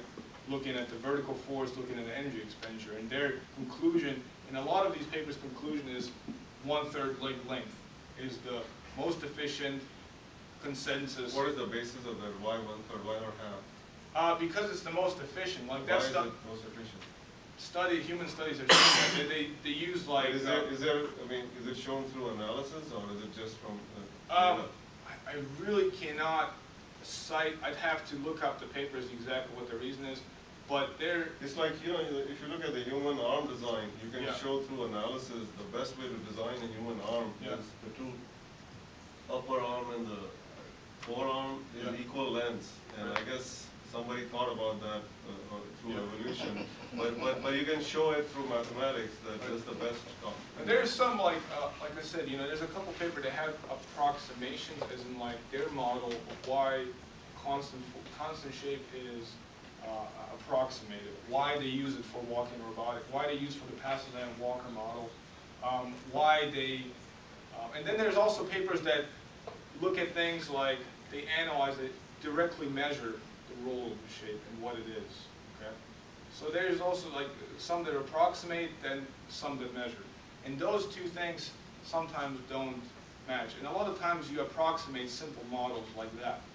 If you would model that passive dynamic walker with the real rollover shape, it would complicate things a lot, you know. So it might be a simplification that people use to explain the efficiency. Okay. So, but as far as like the actual rollover shape, what happens is not constant. It is dependent on position, velocity, even your shoes. You know, like if you're wearing heels or not heels, and that could affect your rollover shape. There's a paper on that too. So would you say the original contribution is on this kinetic shape analysis and all that? I mean, is that doesn't exist? It doesn't exist. Does not exist. Just now. What else? And the passive dynamics? That model with the curved foot, that you can design any continuous function dependent on position, dependent on velocity. So a changing foot, I derived that. Okay, so with a lot of coding. But that is one of the things, you know, that I added to that. Like when I showed that chart with all the research and all the green spots that were empty, you could fill that with that model. Thank you. A couple questions on just back on the gem shoe. Let's see here. One of the things you talked about is context dependence, and just you're creating a new context when you put someone on your gem shoe, right? And they're how different is the sensation of wearing a gem shoe from, say, being on the treadmill or ordinary walking?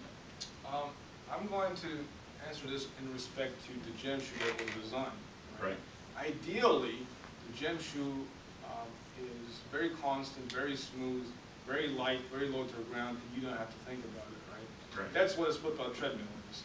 And you're stationary on a split-belt treadmill, and if you're on it, everybody's been on a treadmill, you're just not moving. And when you get off a treadmill, you get the sensation of disconnect. Right. Okay? Well, with the gem shoe, you still have the sensation of moving. So when you take it off, it persists a little better. Now, this might not be the optimized design, which we're working on right now, but and it still gave after effects, it still gave what we're looking for preliminary studies. Okay? So as far as comparison to it, ideally, motions same, but the context different. Right. So one of the things I noticed on this is your experience in contacting the ground seems to be a whole lot different, in that you're off a little bit. Yeah. So that you've got this height change through your stride that it's quite a bit different. Yeah. Especially with your red shoe, yeah. where you have the constant height, and then the other foot seems to be going up and down a lot. And I'm just wondering if that's. Well, if you watch that video, I showed the second shoe, the other foot had a platform to even that out, right? So that is, like I said, ideally that shoe would be as low to the ground as possible. And the new design that that company was designing was really nice. I think it was an inch or half an inch. And if you compensate for that, maybe with a thin, light rubber sole on the other foot, I think that can even out.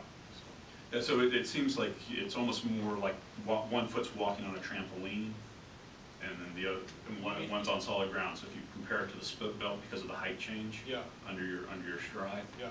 So that's one of the drawbacks of the shoe. So you're stepping up just a little bit, right?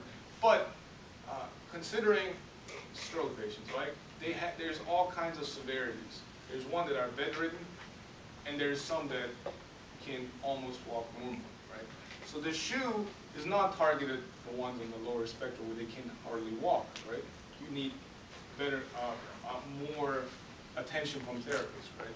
So the shoe would be more like on the higher end where you can maybe use a cane with it, or even at the beginning with some assistance, maybe with some rails, things like that, and eventually building up to more independent use. Can I yeah. add one more question into it? So that, let me ask you this way: do you know how the stroke survivors, hemiplegic stroke survivors, how they walk? They walk really awkwardly sometimes. With sometimes. What is most common? Like as I said, moderate severity. Okay. Moderate severity. It's a little, hemiplegic circumduction gait, and then Yeah. so I'm just wondering, you understand exactly the dynamics of their walking pattern? I think so. I'm not sure about the average. You probably have more experience about that. But as far as the shoe design is concerned, on my part, the design of it and what it's designed for, I think that given a stroke patient that can lift their foot just a little bit with it, even awkwardly, I think it would be beneficial. Well, two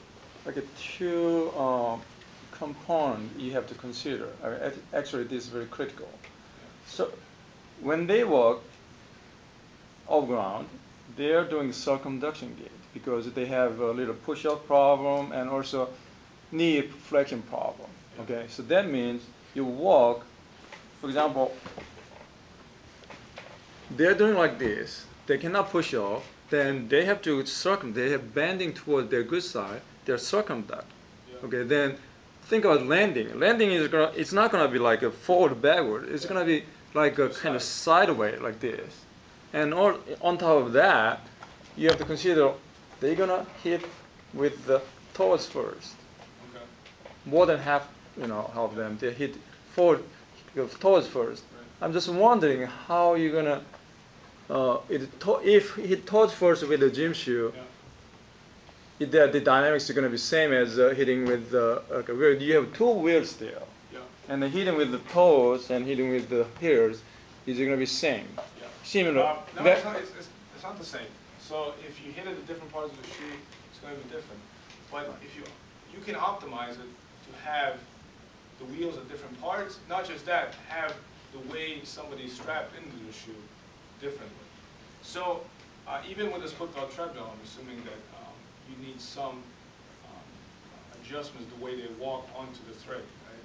So I mean, there is some adjustability options that are offered by the shoe where you can put the foot in different positions, have the wheels pointing different positions to just push the foot backward, exaggerating that motion. Now, I mean, I completely agree there is definitely some considerations for customizing the shoe for individuals with different severity. Okay, so but I'm really hopeful. I mean, we're doing the clinical trials here soon, and with this new design that's lighter, lower to the ground, and has some good movement, that it will translate those motions over ground. Right. It's I mean, it kind of sick with. I mean, I'm part of the clinical trials, but I'm really concerned about how we can train the stroke survivors to get used to the device, especially with this foot drop things. And we have to deal with that. But I just want to make sure you are aware while you are designing these and the wheels. I mean, I think it's an awesome design. I really liked your presentation, but the thing is, the reality is somewhat different from what you're thinking. No, so. I mean, ideally, in reality, are a lot different. When I first got here, I had the same kind of questions, right? Yeah. The same kind of questions. But I think the idea is great, you know? Sure. And even though there's some design issues, constraints, they can be alleviated, you know? But as far as the idea, I think it's good and has a future. On this, what it does for the patients, is it more psychological or is it more physical, muscle training, nerve training? When you say psychological, you mean the learning part? Learning a new way of walking. How?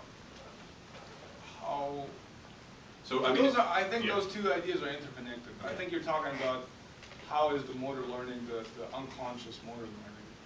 And it theoretically is the same as the split-out treadmill, as in you're learning this and you're exaggerating, not just learning, but you're training different muscles and the body gets used to different learning things. Just like you would with an exoskeleton, it helps you with different movements and you're doing the learning. So unconsciously, obviously. Well, let me interrupt you one more. Motor learning perspective. Actually, I'm teaching motor learning motor control. Oh, here we go. Yeah. Oh my God. And because you cannot rule out. I know it's you train split-out treadmill. They don't have to think too much about walking on the treadmill because we manipulating the speed belt, speed of the speed belt from each belt. But gym shoe is different, actually. To my perspective, I mean, it requires a lot of the patient's attention. Right. They have to focus on how they landed and how to moving forward. But on the treadmill, you got to step forward unless you're gonna be, toss it out. Yeah. But this is different, okay? But speed is not going to be consistent, and you have to, concentrate on walking. So cognitive perspective is very important, component in terms of motor learning. Okay. So does, just a question, if you're learning something, you have to think about it at first. Right. Does that factor into that? There are very huge factors there. And after a while, you do it automatically, so to speak. When we're talking about after a while, you don't think about it, I guess. well, once you get the skill, we call it skill. I mean, you have got the skill level, learn pattern. I see what you're saying. You're saying in a split-out treadmill, you have to learn it. Like as far as if you don't, you fall. If you don't, you fall behind. But it makes you do it, right? But if you step on the gems, the theory is that you step on it and it does the motion, okay? But you do have to think about it more, yes. Well, but I just want to make sure that you have an additional component in terms of motor learning. Okay. Cognitive factors and all those physical factors, you shouldn't rule out those additional components. We don't just let them, okay, do it. Just you hope they learn something, Okay. but that's not going to happen. There's the possibility of having assistance by a therapist at the beginning. Sure. Until it becomes comfortable, and then maybe they can do it at home with maybe a family member assisting, or maybe with some assistance with walking canes or something like that. But not completely agree. So maybe at the beginning, you would have some assistance to get the initial learning going. Okay. Moving on to a slightly different topic. It was kind of interesting when you're talking about adding some of these things, or these things are a lot like cams. And now, I don't know enough about cams to argue with you about how original this is or anything like that. But one of the things I do know is that for most cams, there is a linkage equivalent to them, or there can be. And so, is there a possibility when you go to your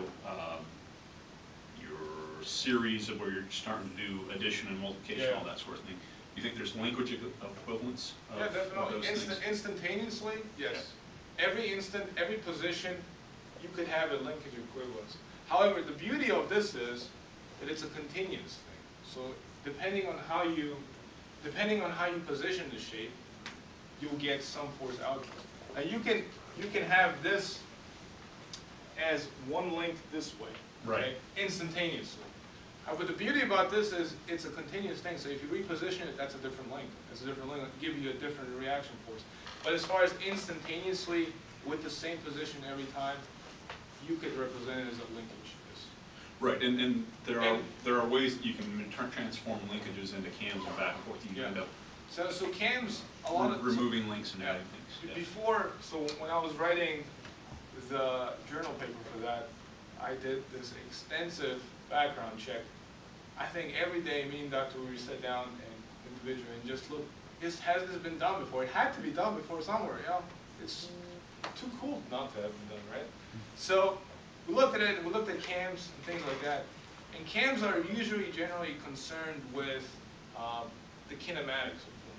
So kinematics and also the contact surfaces kind of thing. As if one cam goes to this surface and it does this. So a lot of it is concerned about how it moves and how it contacts with the surface. Okay. So a little is concerned about the reaction forces and the direction, and where you can customize it exactly like this. Okay. Now, I mean, there's been people in the lab that started calling it cams, and I'm like, no, it's not a cam. Don't say that. You know? Okay. You'll probably have a hard time arguing people with that, but your use of it is different. Yes, and Okay. it's hard to explain this concept without people getting this pre-notion of that it is a cam. So, and people are like, it looks like a cam.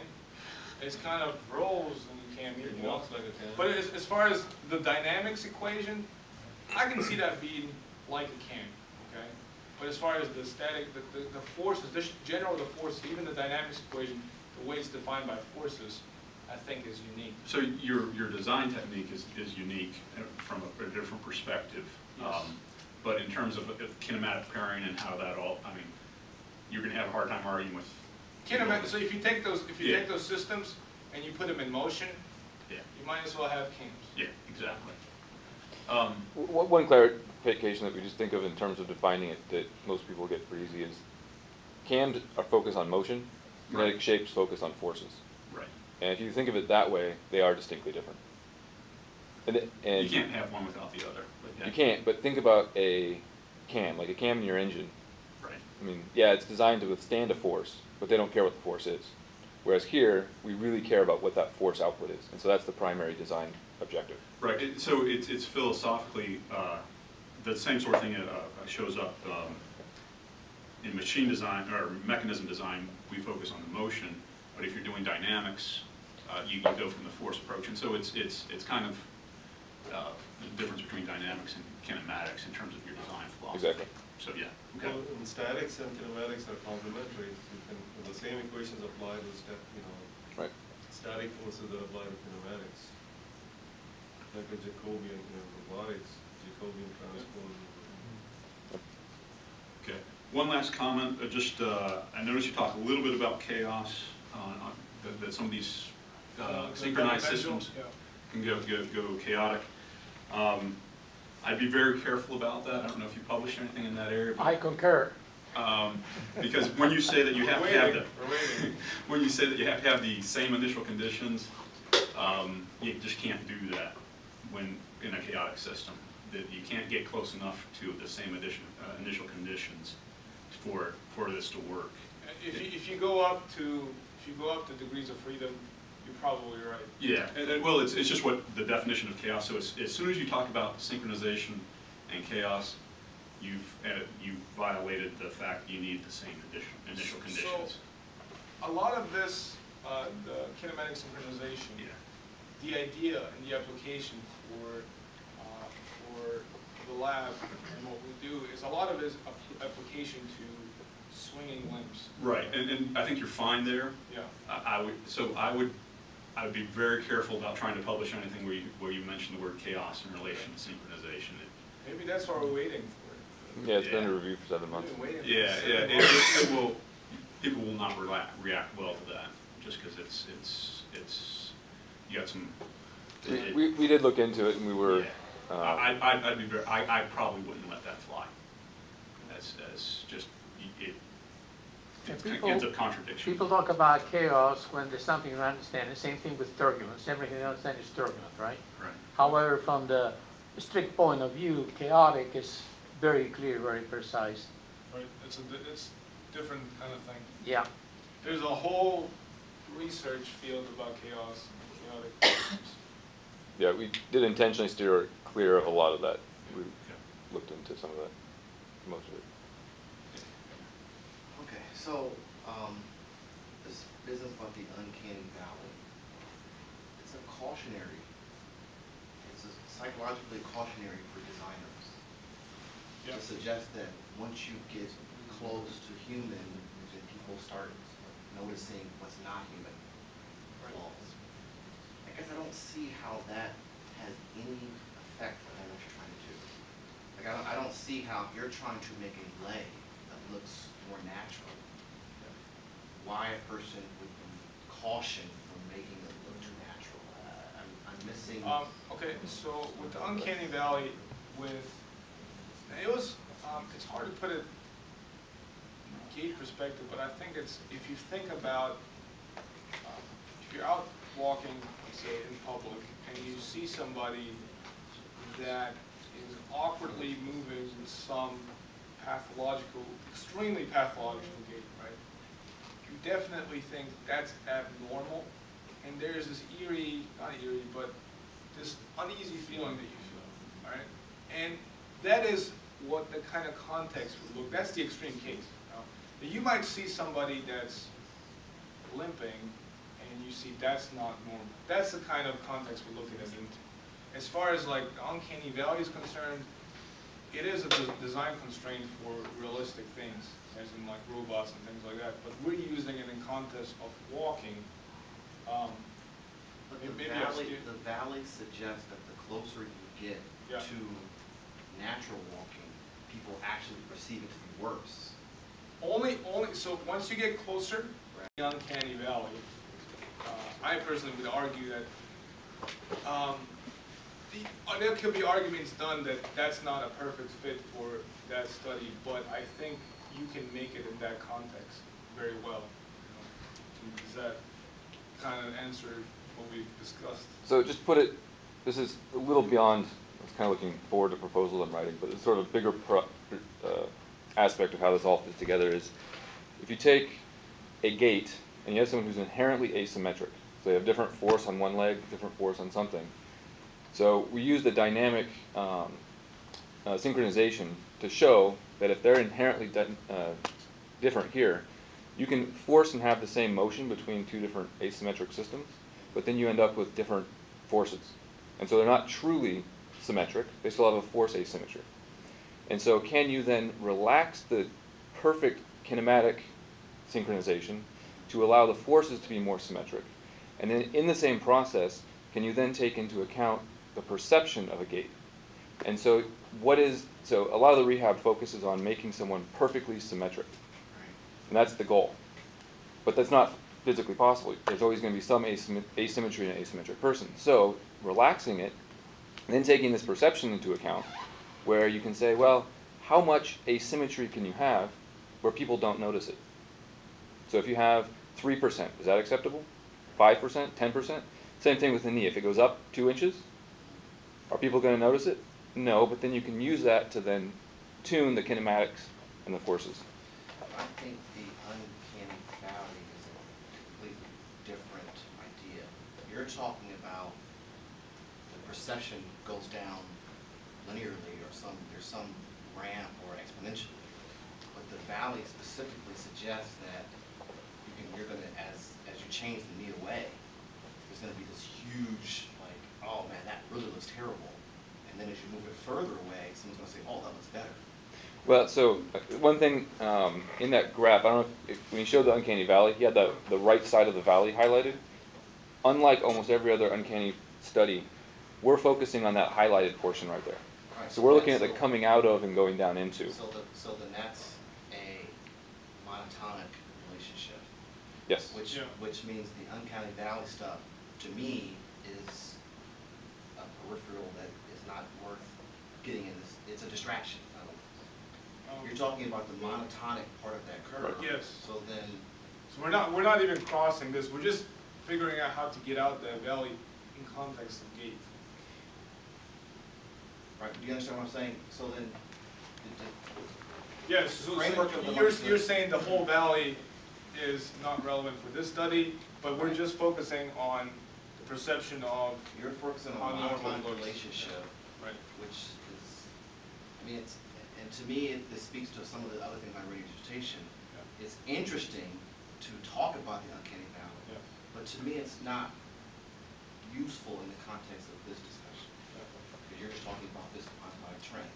But I mean, if you look at it in a way, if the uncanny valley is a measure of perception, Right. and our study that I did with the perception of gait is also a study of perception. If you look at it that way, and in this context, then you would say, okay, that makes sense. But if you look at it, like you said, going into this way, and taking the whole thing as a whole, then it's hard to make that argument, right? Why this picture is interesting is because once you get close to human Yeah. form, Right. the familiarity goes down. Right. You're not even, that's not a part of your study. Right. So we're just So focusing the reason on why this is side, interesting- right? Right, so the reason why this is interesting and why this is useful Yeah. has nothing to do with what you're doing. It's a separate, It's Am I used to explain incorrect? it, but as far as specifically what we're doing, no, we're not doing anything over there. I know what you're saying. This you would just draw this- a line, Right. just the monotonic relationship, right? And said, we're trying to increase familiarity, we're trying to Yeah. increase human likeness. You can say that Yeah, page, I see what rather you're than saying. describing the uncanny valley and talking about things. To me, it was superfluous. As was when I asked a question about the Rube Goldberg system, we had all these different things coming together. To me, that's interesting, it's fun, but if you spend 2 minutes during this presentation talking about that, it takes away from other things that you wanted to discuss. There's It's just similar to what Dr. Portero was saying. Yeah. You don't want to throw in all kinds of things which are not directly relevant to your. And it was a hard thing to pick which one I wanted to discuss and which one I don't want to discuss. But I think the argument that we're having, or the discussion that we're having, is about this. And considering this, we just put it into context. So, I mean, yes, we could have said we could have some scale, increasing scale perception, but we had it into context, okay, with this coming out of the valley. And yes, I think I spent the section 3 or 4 paragraphs talking about this and what it is and how it's used and stuff. But I think it's a good way to understanding what we did. So. Okay, so I have a specific question. Can you go to the slide where I'm asking about the filter and friction? I don't remember exactly what part that was.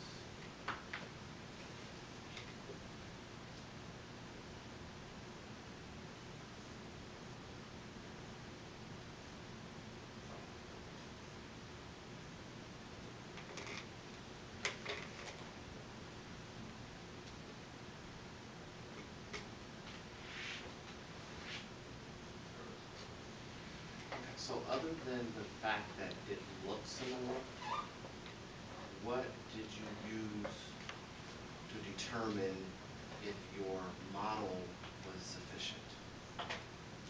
No, that's it. I mean, I just looked at the time and the amplitude and the trend. Most of all, the trend, it is sufficient. Is it going to be perfect with that, with the setup?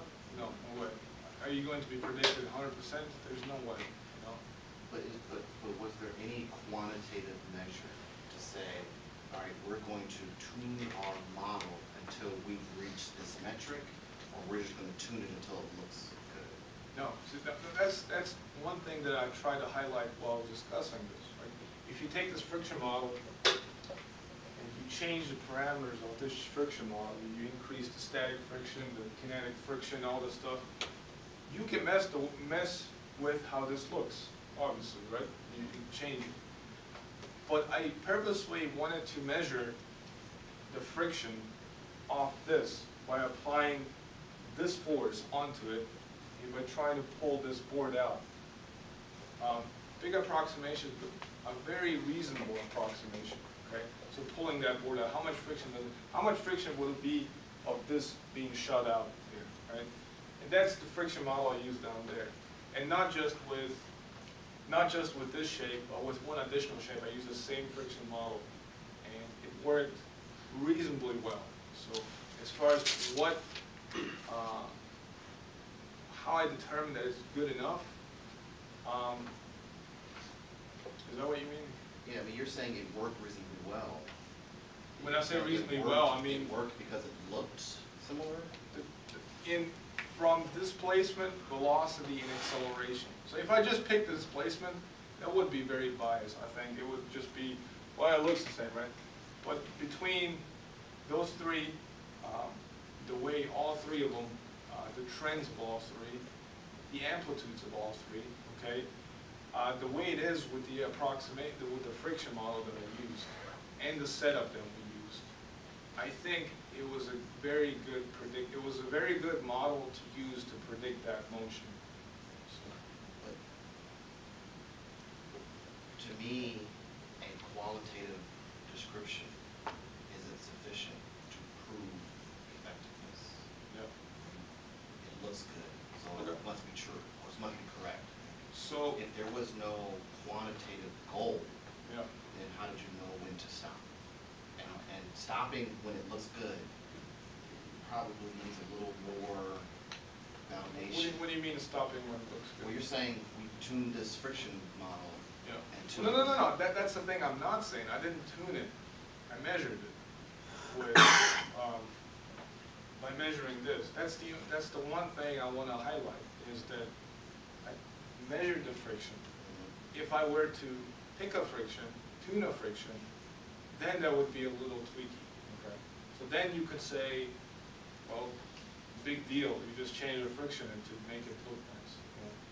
But that's this. I remember the day that Dr. E came in, I showed him this. I said, I'm excited about this because it works. You know, because it was able to show similar trends, similar amplitudes, given that short of a time frame. It worked. I was really excited because I didn't use a tweaked friction. So I thought.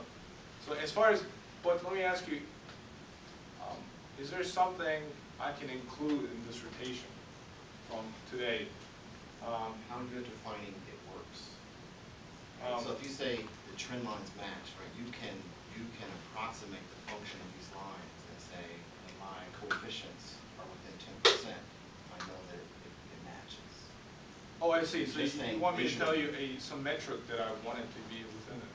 Because if I had a plot that was a little different than this, Yeah. and I said, oh, it also works in this, you would say, no, that doesn't look. Mine looks Oh, better I than see what yours. you're saying. I see what you're saying. Mine looks better than yours. That doesn't. Then you lose.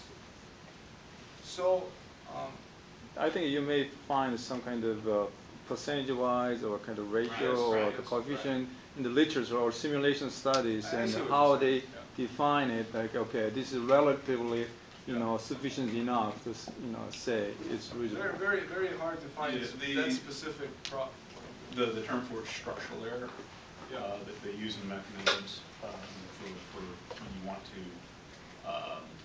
if you have a desired function, you want to measure how close your design function is to it. So they talk about the structural error between here. So you might just see how that's measured. I know. I didn't even know about this. Yeah. See, Yeah. this is the thing about this dissertation. There's so many different concepts that it's not one thing that I'm crazy special, like I did not know about this. So I can look into this and try to quantify these results about things like that. So as far as this, we ran the simulation, measured the thing, this is what we got, okay? So this was done, what is this, a month ago? This was pretty good for what it was. I mean, it's like qualitatively speaking. I want to go quickly to the crutch here and talk about. You said it's more efficient. You said someone asked a question and you said, well, the shape of the crutch makes it more efficient. That's why I want to do it. I'm wondering how you're measuring the efficiency. Is it just the efficiency of one step? Here is, we are in the process, we actually did a study with the Cairn system that we have in IBR. And we changed the angles of the Cairn system, right? We use it, right? So we're in the process of doing another study and analyzing the data. So it's hard for me quantitatively to say it's more efficient. did I take any oxygen measurements of somebody using it? I didn't do that. That would be a good thing to do. Well, what simplified approach are you taking to measure efficiency? What's simplified? So what we did was, we used the Cairn system, we changed the angles. So something, simulating something like that. And what I want to do is look at the push-off forces, okay? So how you push off, at what angle you push off, the kinetics of a user using a crutch compared to a user not using a crutch. What differences can you see, if any? Now, for me to answer that question is definitely 100% more efficient. That would be a lie. I didn't know that, right? So that is what this upcoming research is going to show. And as far as, like I said before, I brought these crutches for discussions like this. If you feel like you want to be a judge of that, you can try to use them to see if it works. One thing that did not work, I have to say, so preliminary studies we did, was we ramped this angle up really high. And when you do that, it almost feels like it's countering what you wanted to do. So that efficiency, I think, I'm predicting that it's a function of how much you're stepping up, how big this whole thing is, the change in radius. So there's a lot of these dependencies that go with that. But you still haven't described how you're going to measure efficiency. You say you're going to measure forces, you're going to measure push-off. Kinematics and the way you push off, at what angle and things like that. And that is, like you said. How does that get you to efficiency?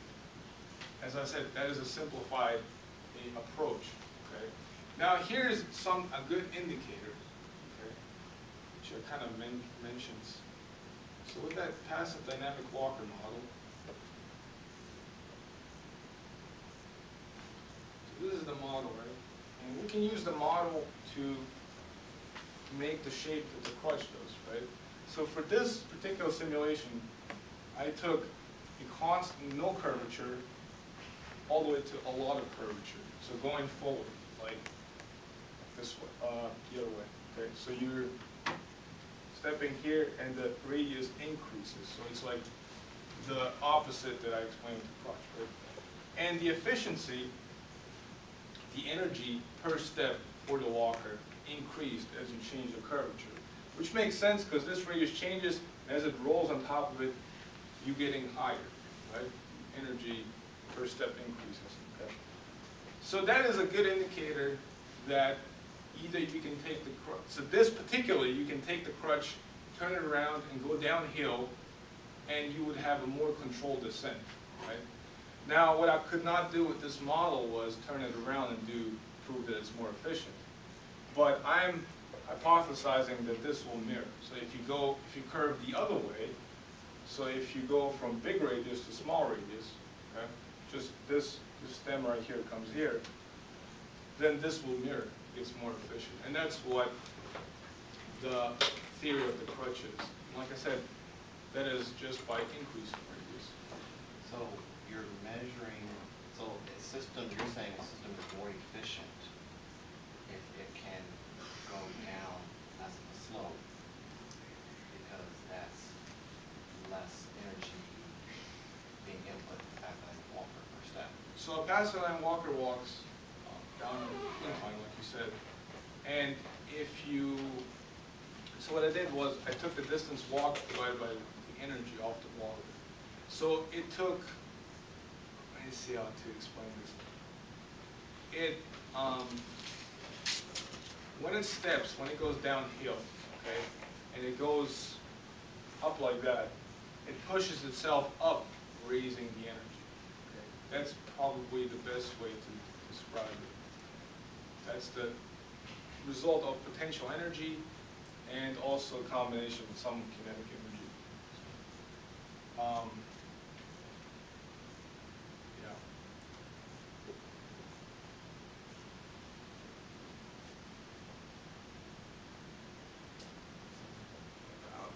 Maybe I'll come back to that. I'm still missing a piece of it. What are we going to do? I have no additional remarks.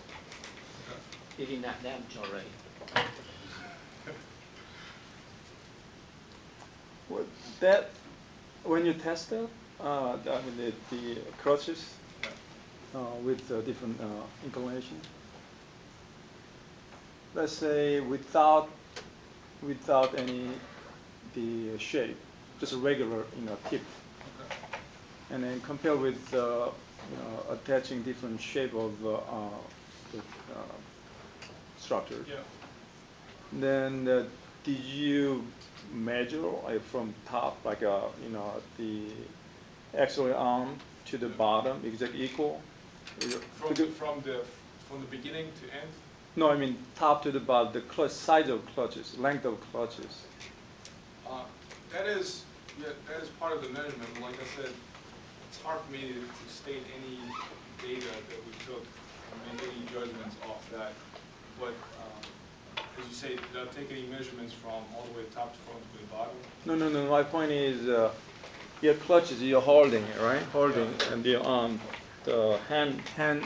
There's a middle portion you grab into, right? Yeah. And then also the upper portion you're close to this, right? The axillary.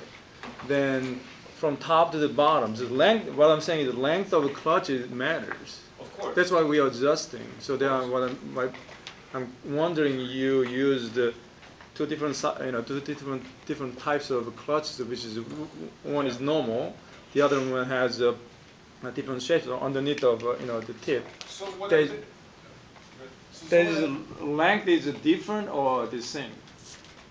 The length matters, of course. I mean, if you have a short crutch, you walk differently than a long crutch. But what I try to do is from the total height of the crutch. So when you attach that shape to here, okay, you'll change something, right? Mm-hmm. So what I try to do is from the top to the bottom of the crutch to have it the same. Okay? But as you're rolling along, depending on the size of the kinetic shape, you're going from, if you wanted to push you, then you go from big radius to small radius. So you have this little drop of Right. height, okay, depending on how big this is, right? So we're wanting to make this much smaller than this right now, keeping the radius change. But as far as your question, the height of the crutch, it was kept the same. Kept the same. Yeah. Okay. You adjusted the. Yeah, you can adjust these little things. So By depending on changing the the height shape. of the person. So, but like I said, it's hard for me to give you any quantitative, firm judgments on how much energy it's taken. Is it particularly better in some points of the motion than not in other? It's hard for me to say that right now. Yeah. But I can say this, with the kinetic shape, right now the way we have the clutches is a constant force. Okay, so it constantly goes this way.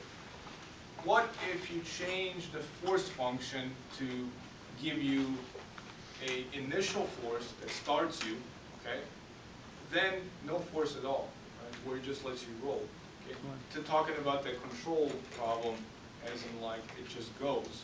Well, maybe you can make the shape such that it helps you at the beginning of the rollover, and then towards the middle it levels out or does something different depending on what it needs to do.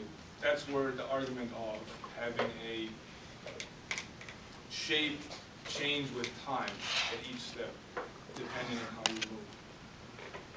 If it's better for crutches, do you think it's maybe better for a shoe? You could make a very small shoe to do that shape change. And you think Well, that's they have the rollover. They have the SketchUp shoes, right? The SketchUp shoes was arguably similar kind of thing where it changes in radius. You stepping up. But for a shoe, it's a little more complicated, right? For a shoe, I highlighted the boots, the walking boots. Well, 50 years from now, let's say the technology is there. Is that how our shoes are going to look? Are our shoes going to change the radius of the ground because it's somehow more energy efficient? Your perspective, your thoughts. Yeah, I think that would be a good possibility if you can. Here's the problem with that.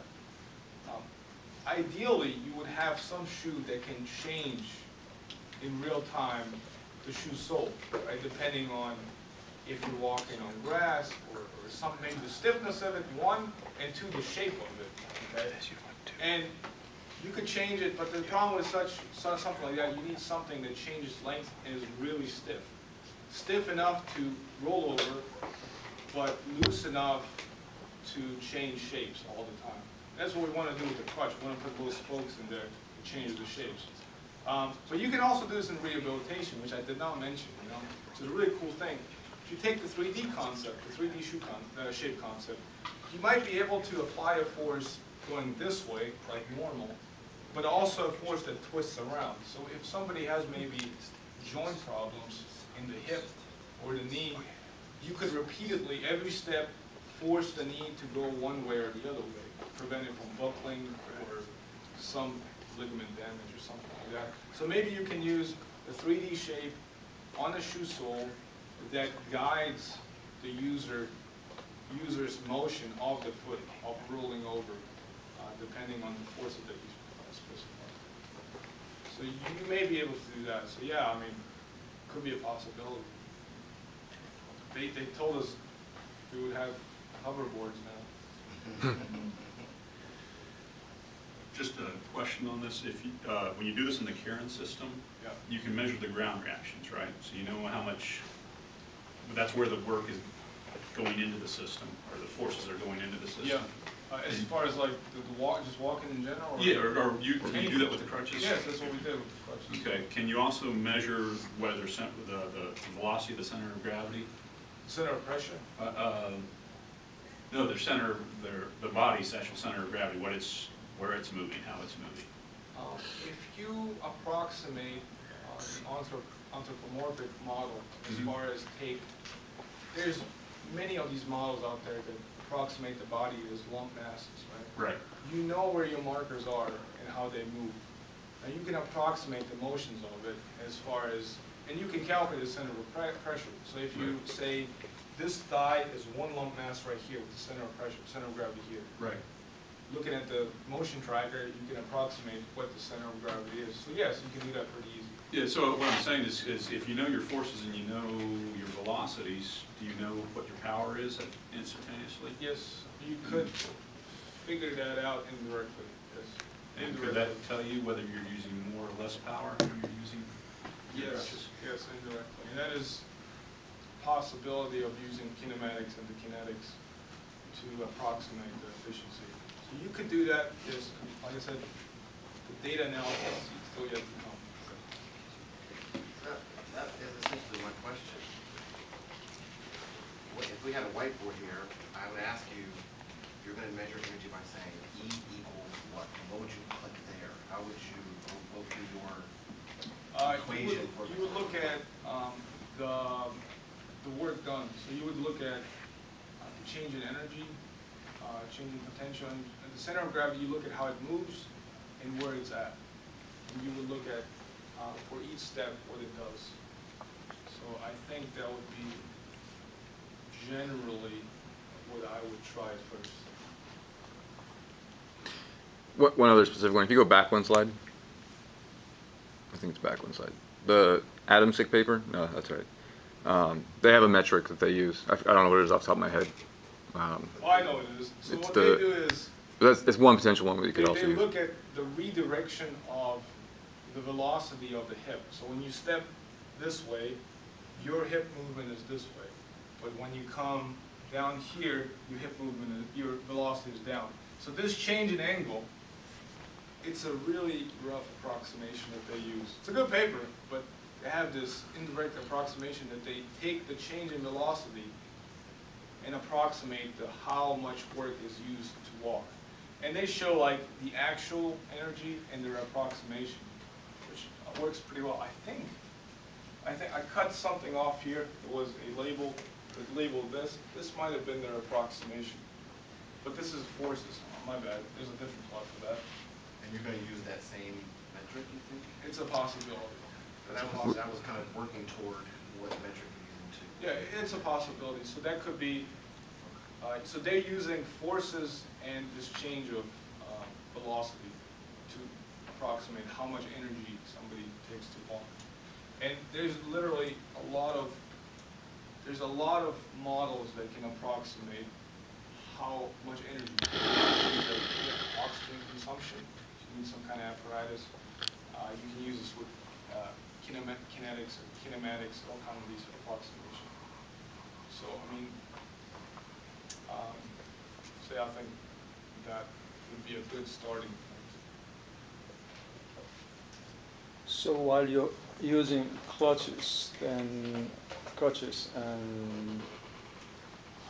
which part of your body, your extremity, you think using more? Upper extremity or lower extremity while you're walking with the I crutches? think it's more upper extremity, much upper, because the way you use a crutch is you don't lean on here. You have to support yourself. That's right? correct. And the way you hold a crutch, a lot of the energy comes from up here. But if you're just, I'm not saying that it's going to alleviate all the energy needed for it, but it's going to alleviate some. Right, but I'm wondering if you, hypothetically, you're measuring some kind of muscle torque, you know, at the shoulder joint or the elbow joint or even wrist or any kind of gripping force or something, you can measure it, and then they can be maybe reduced or something like a, you know, you can compare to you know, using just a regular crutches. I mean, they can be utilized to put into your equation. And You can, with that logic, which I haven't thought of yet, but with that logic, you can take a quantitative scale that you can measure, like you said, the gripping force. That's a good indicator. The tightness of muscle and how much energy you're using, or how much, like you said, torque you're applying to push yourself over. Right. That's a good metric. Okay. Now, depending on what you want to look at, if you want to reduce that, great. You know, that's a problem. There's a lot of designs. This is a basic crutch. There's literally hundreds of designs and patents that I've looked up. They have all kinds of stuff up here, and people holding themselves up somehow just to alleviate that stress that you were talking about. You know. Sure. I mean, by changing the bottom, the tip, the shape of the tip, and then you kind of, you know, reduce the amount of your force torque you apply to your upper extremity. That tells you a lot. Like, that's just a lot of things, and especially when you deal with the patient with the upper extremity weakness. Like, for example, let's say we applying some different types of crutches, but I'm telling you generally. Let's say, you know, kind of SCCI patient, okay, people with spinal cord injury. They have a limited, their weakness. I'm not talking complete, like incomplete. They are somewhat strength still left at low extremity. They cannot do much about it with the low extremity, so they have to rely on their upper extremity mostly. Then, I mean, energy efficiency is very important for them. So by changing the bottom there, it's going to help them a lot. But you mentioned about speed, how fast they can move, you know, walk forward. So how did that happen? Yes, I mean, people with exoskeletons use crutches, things like that. And all that, like you said, is upper extremity. And you're right. I mean, if we can alleviate 5–10% of whatever energy they're using, that's a success. Exactly. This is good, yeah. So, and like I said, for the 5th time, I think I said, you know, it seems to be the prime subject, but it's hard for me to make any judgments without looking at some data. Right. Hopefully, which will come within the next month or so. All right. Any other questions from you? Just one last question. You know, you have all these slides refers to figure 4.1. I don't know if you know this one. I think you showed this one. Oh, okay. The main genetic shape thing.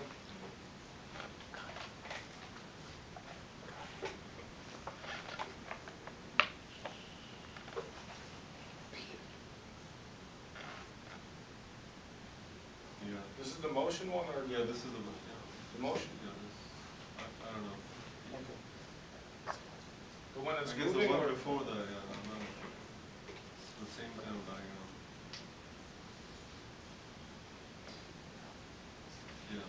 So this angle psi, I mean, it's too different in the two. You have reference. The right one is reference number 207 or something.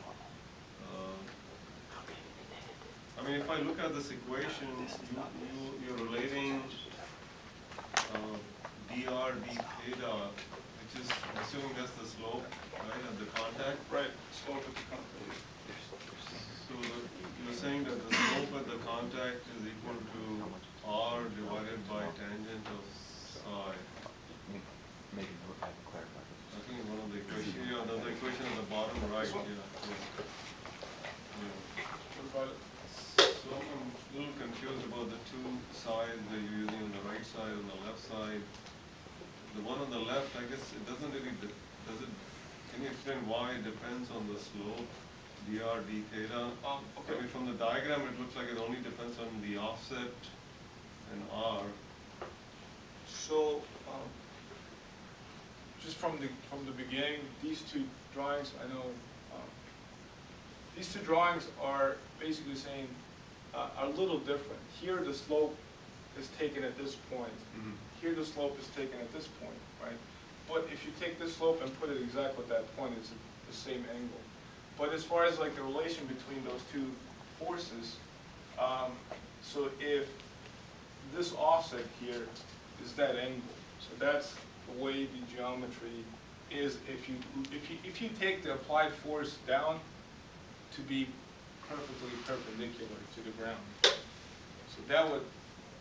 So this, I guess the bottom right equation tells me that the slope is dr d theta is tangent of psi divided by capital R. Or the other, I guess, you know, tangent of psi is. Yeah. If you rearrange it. You take tangent of psi, which really depends on the offset. It depends, on the curve and how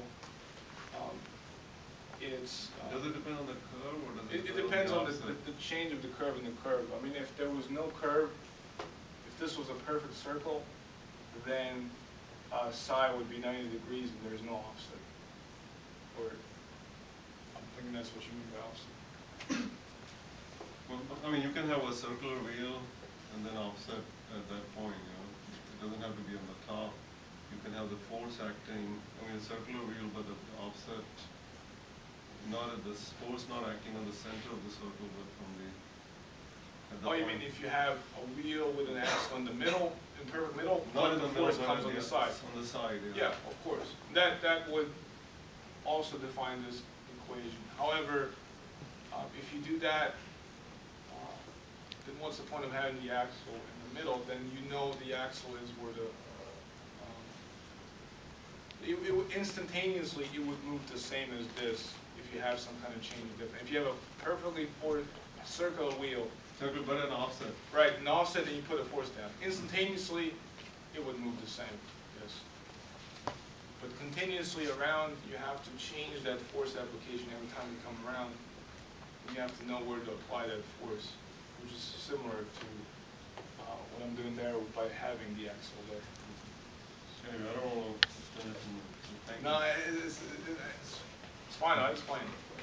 Any other questions? Dr. Reed? Yeah, I have one last one. If anyone else have a question? So, I hate to belabor it more. The crutch. Yeah. Would you mind actually getting it out? I think it might help to have people understand if you could have someone demo it. Yeah. If you want to go get a volunteer to grab some crutches and. Is that an IRB over there? We do have an IRB. She's in heels, that might. Actually, someone in heels actually would. Someone with an awkward foot shape would actually emphasize my point further. Come in. Oh my god.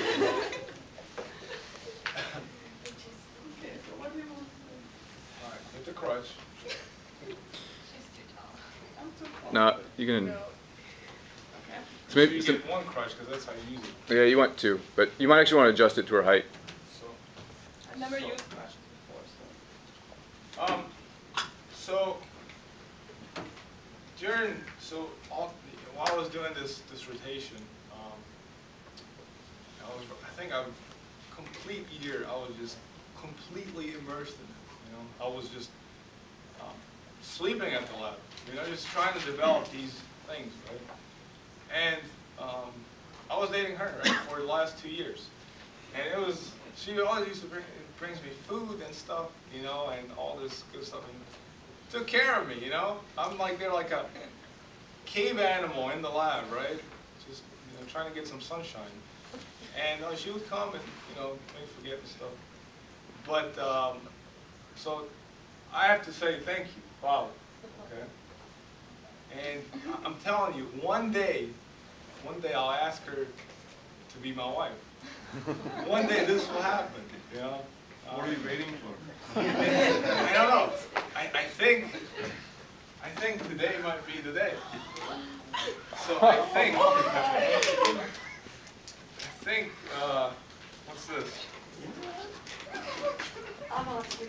So I think this might be the day. And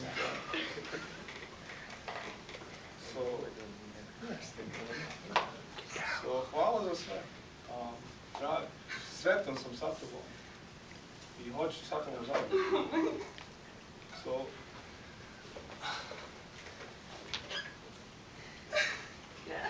yes, I didn't even ask.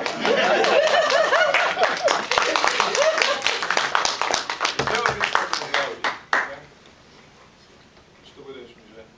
Uzmi. Uzmi.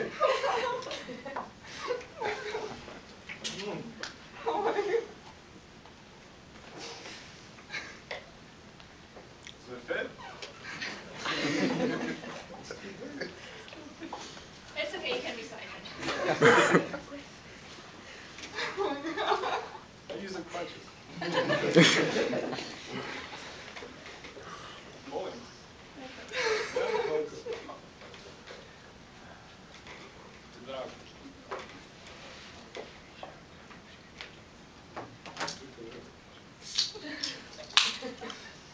Keep the box, no, I'm kidding.